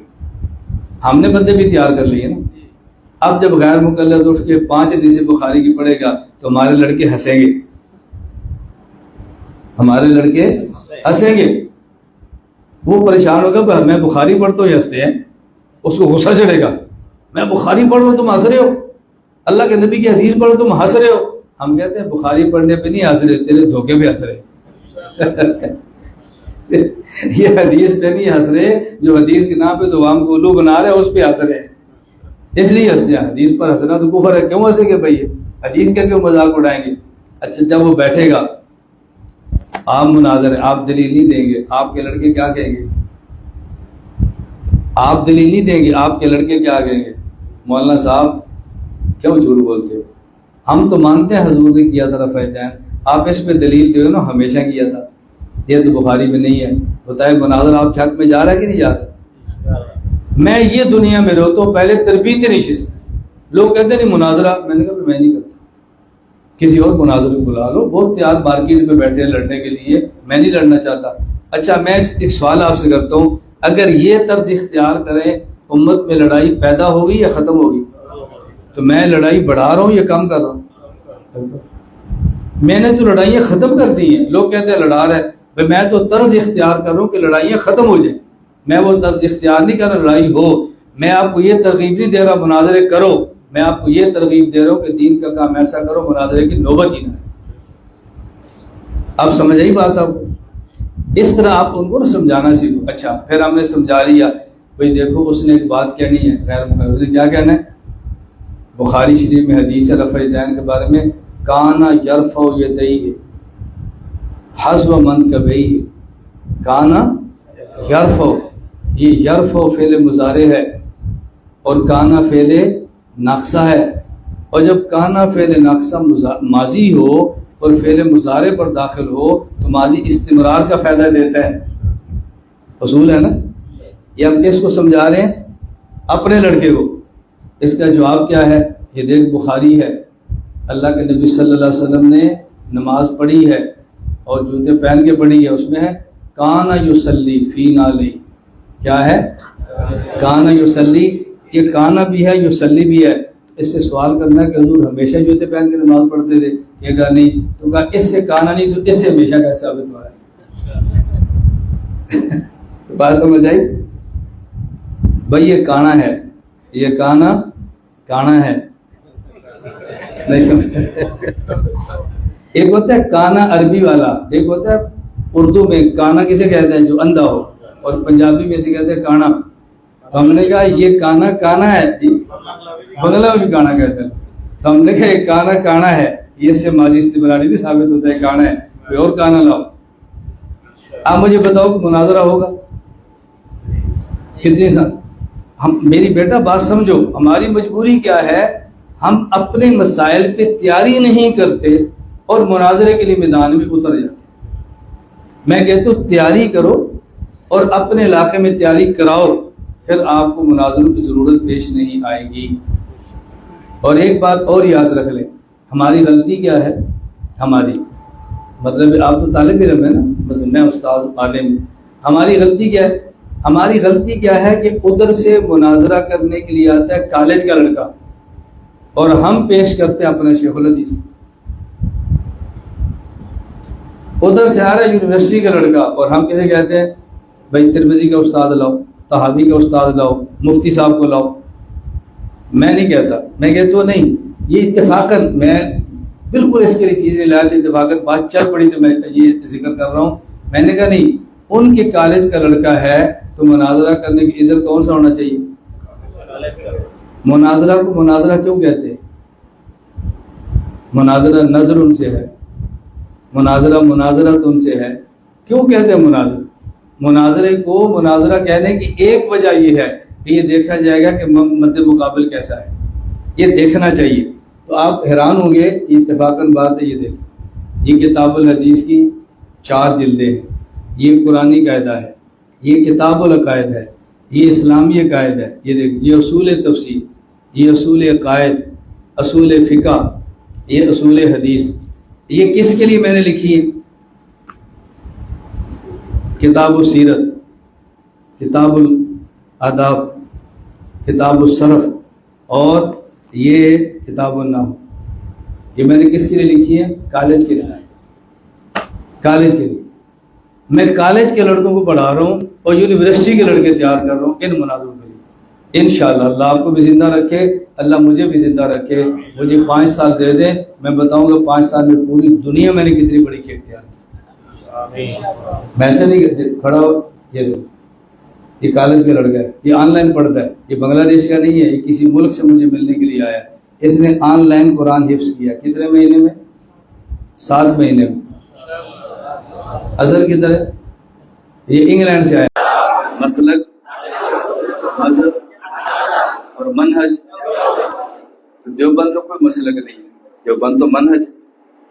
اب اس پر میں پھر آپ سے 3 دن کہتا ہوں نا، اب میں اس پر گفتگو کروں. اسلام کیا ہے اور مسلک کیا ہے اور مذہب کیا ہے اور منہج کیا ہے. مختصر یاد رکھ لیں، اس دین نام ہے قطعیات کا، دین نام ہے، مسلک نام ہے ظنیات کا، مسلک نام ہے، اور مذہب نام ہے اجتہادیات کا، مذہب نام ہے، اور منہج نام ہے طریقے کا.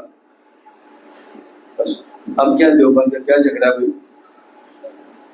دین قطعیات، مسلک ظنیات، مذہب اجتہادیات، اور منہج طریقہ کا. طریقہ کا ندوے کا الگ ہے، دیوبند کا الگ ہے، کسی اور کا الگ ہے. اس میں کیا جھگڑے کی بات ہے؟ لوگ کہتے تم دیوبندی دیوبندی کہتے ہو. بھائی ہمارا منہج ہے، منہج پر کیا اشکال ہوتا ہے؟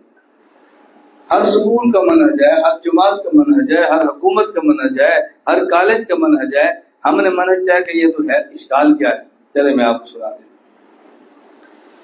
اللہ اللہ اللہ اللہ اللہ اللہ اللہ اللہ لا الہ الا اللہ. میں بتاؤں گا کہ آپ نے پڑھ رہا ہے، میں خود اشارہ کروں گا. لا الہ الا اللہ لا الہ الا اللہ محمد رسول اللہ لا الہ الا اللہ محمد رسول اللہ دستورنا منشورنا دستورنا منشورنا القرآن کتاب اللہ لا الہ الا اللہ لا الہ الا اللہ محمد رسول اللہ باللہ وملائکتہ آمنا باللہ وملائکتہ آمنا کتب رسول دین اللہ لا الہ الا اللہ محمد رسول اللہ اليوم الآخر حق بعثنا اليوم الآخر حق بعثنا الخير الشر قدر الله لا إله إلا الله محمد رسول الله خاتم الرسل آخر أنبيائنا خاتم الرسل آخر أنبيائنا أحمد محمد نبي الله لا إله إلا الله محمد رسول الله خمسة أركان إسلامنا خمسة أركان إسلامنا قبلتنا بيت الله لا إله إلا الله بڑھ بیماری الہ الا اللہ لا الہ الا اللہ محمد رسول اللہ السنہ والجماعہ مسلکنا السنہ والجماعہ مسلکنا ھذا فہمنا رسول اللہ لا الہ الا اللہ محمد رسول اللہ نعمان مالک ائمتنا نعمان مالک ائمتنا شافعی احمد عباد اللہ لا الہ الا اللہ محمد رسول اللہ الکوثر الجنہ سؤالنا آمین سوال میں مانا نسل ہم مانگتے ہیں مصدر نسل یہ مفعول مطلق ہے فعل محذوف ہے الکوثر الجنہ سؤالنا الکوثر الجنہ سؤالنا شفیعنا حبیب اللہ لا الہ الا اللہ محمد رسول اللہ لا الہ الا اللہ محمد رسول اللہ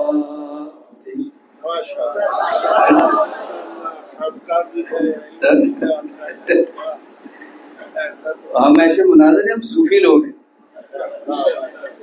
چلے میں آپ کو ایک کلام میرا بہت کلام ہے لیکن ہمارے کلام شاعری کے زاویے میں نہ دیکھیں اس کو درد دیکھیں اوزان میں نہیں دیکھیں نا درد دیکھیں یہ میں نے پڑھی مدینہ منورہ سے جدہ جاتے ہوئے شام 4:35 مدینہ سے جدہ جا رہے تھے اور اگلے دن 29 رمضان تھا تو میں راستے میں کلام شروع کر دیا لیلۃ القدر لیلۃ القدر قدر کیجئے لیلۃ القدر لیلۃ القدر قدر کیجئے نفس و شیطان در سے بے در کیجئے لیلۃ القدر لیلۃ القدر قدر کیجئے حلال کھانا حلال پینا پہننا حلال بچ کر حرام سے دعا پر اثر کیجئے لیلۃ القدر لیلۃ القدر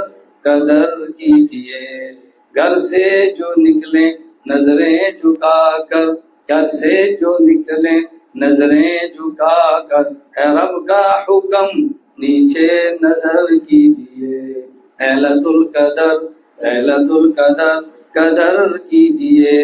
تکبیر و تسبیح تحلیل و تحمید، تکبیر و تسبیح تحلیل و تحمید، ذکر اللہ سے پر نور اپنی قبر کیجئے، لَيْلَةُ الْقَدْر لَيْلَةُ الْقَدْر قدر کیجئے۔ سایہ عرش پاک کا جام کوثر لو لاکھ کا، سایہ عرش پاک کا جام کوثر لو لاکھ کا، اپنا محمد الیاس جی کیوں حشر کیجئے، لَيْلَةُ الْقَدْر لَيْلَةُ الْقَدْر قدر کیجئے۔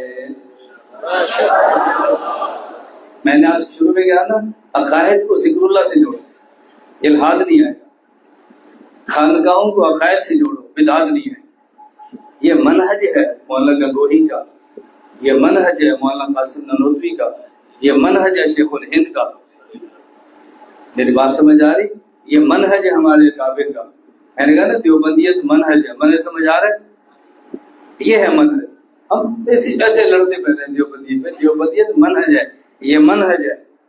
میں انشاءاللہ اللہ چاہے گا پھر بات کروں گا۔ میں نے آپ سے عرض کیا یہ دیوبندی کلام میں نے پڑھے، ہمارے شاگرد جمع ہوتے ہیں۔ اب دیکھیں جب میں کلام پڑھ رہا ہوں آپ کا ذوق بنے گا کہ نہیں بنے گا؟ خامخواہ پڑھے گا بھائی، جب میں پڑھ رہا ہوں تو آپ بھی پڑھیں گے، میں تلاوت کروں گا تو آپ بھی کریں گے۔ میں تلاوت کرتا ہوں، طلباء سے کہتا ہوں بھی تہجد میں ایسے قرآن پڑھتے ہیں، میں پڑھتا ہوں ایسے پڑھوں۔ میں صبح ہی میرے پیچھے کھڑے تھے 6-7 نمازی تھے اور میں نے تہجد جہرن پڑھے اور جماعت کرائی۔ میں نے سلام پھیرا، بیٹھے تو میں نے کہا دارالفتاح میں جاؤ گے، وہ کہیں گے مکروہ ہے کیونکہ تدائی ہے، تدائی کی 2 صورتیں ہیں، یا دعوت ہو یا 2 سے زائد کی جماعت ہو۔ میں کہتا ہوں مکروہ نہیں ہے۔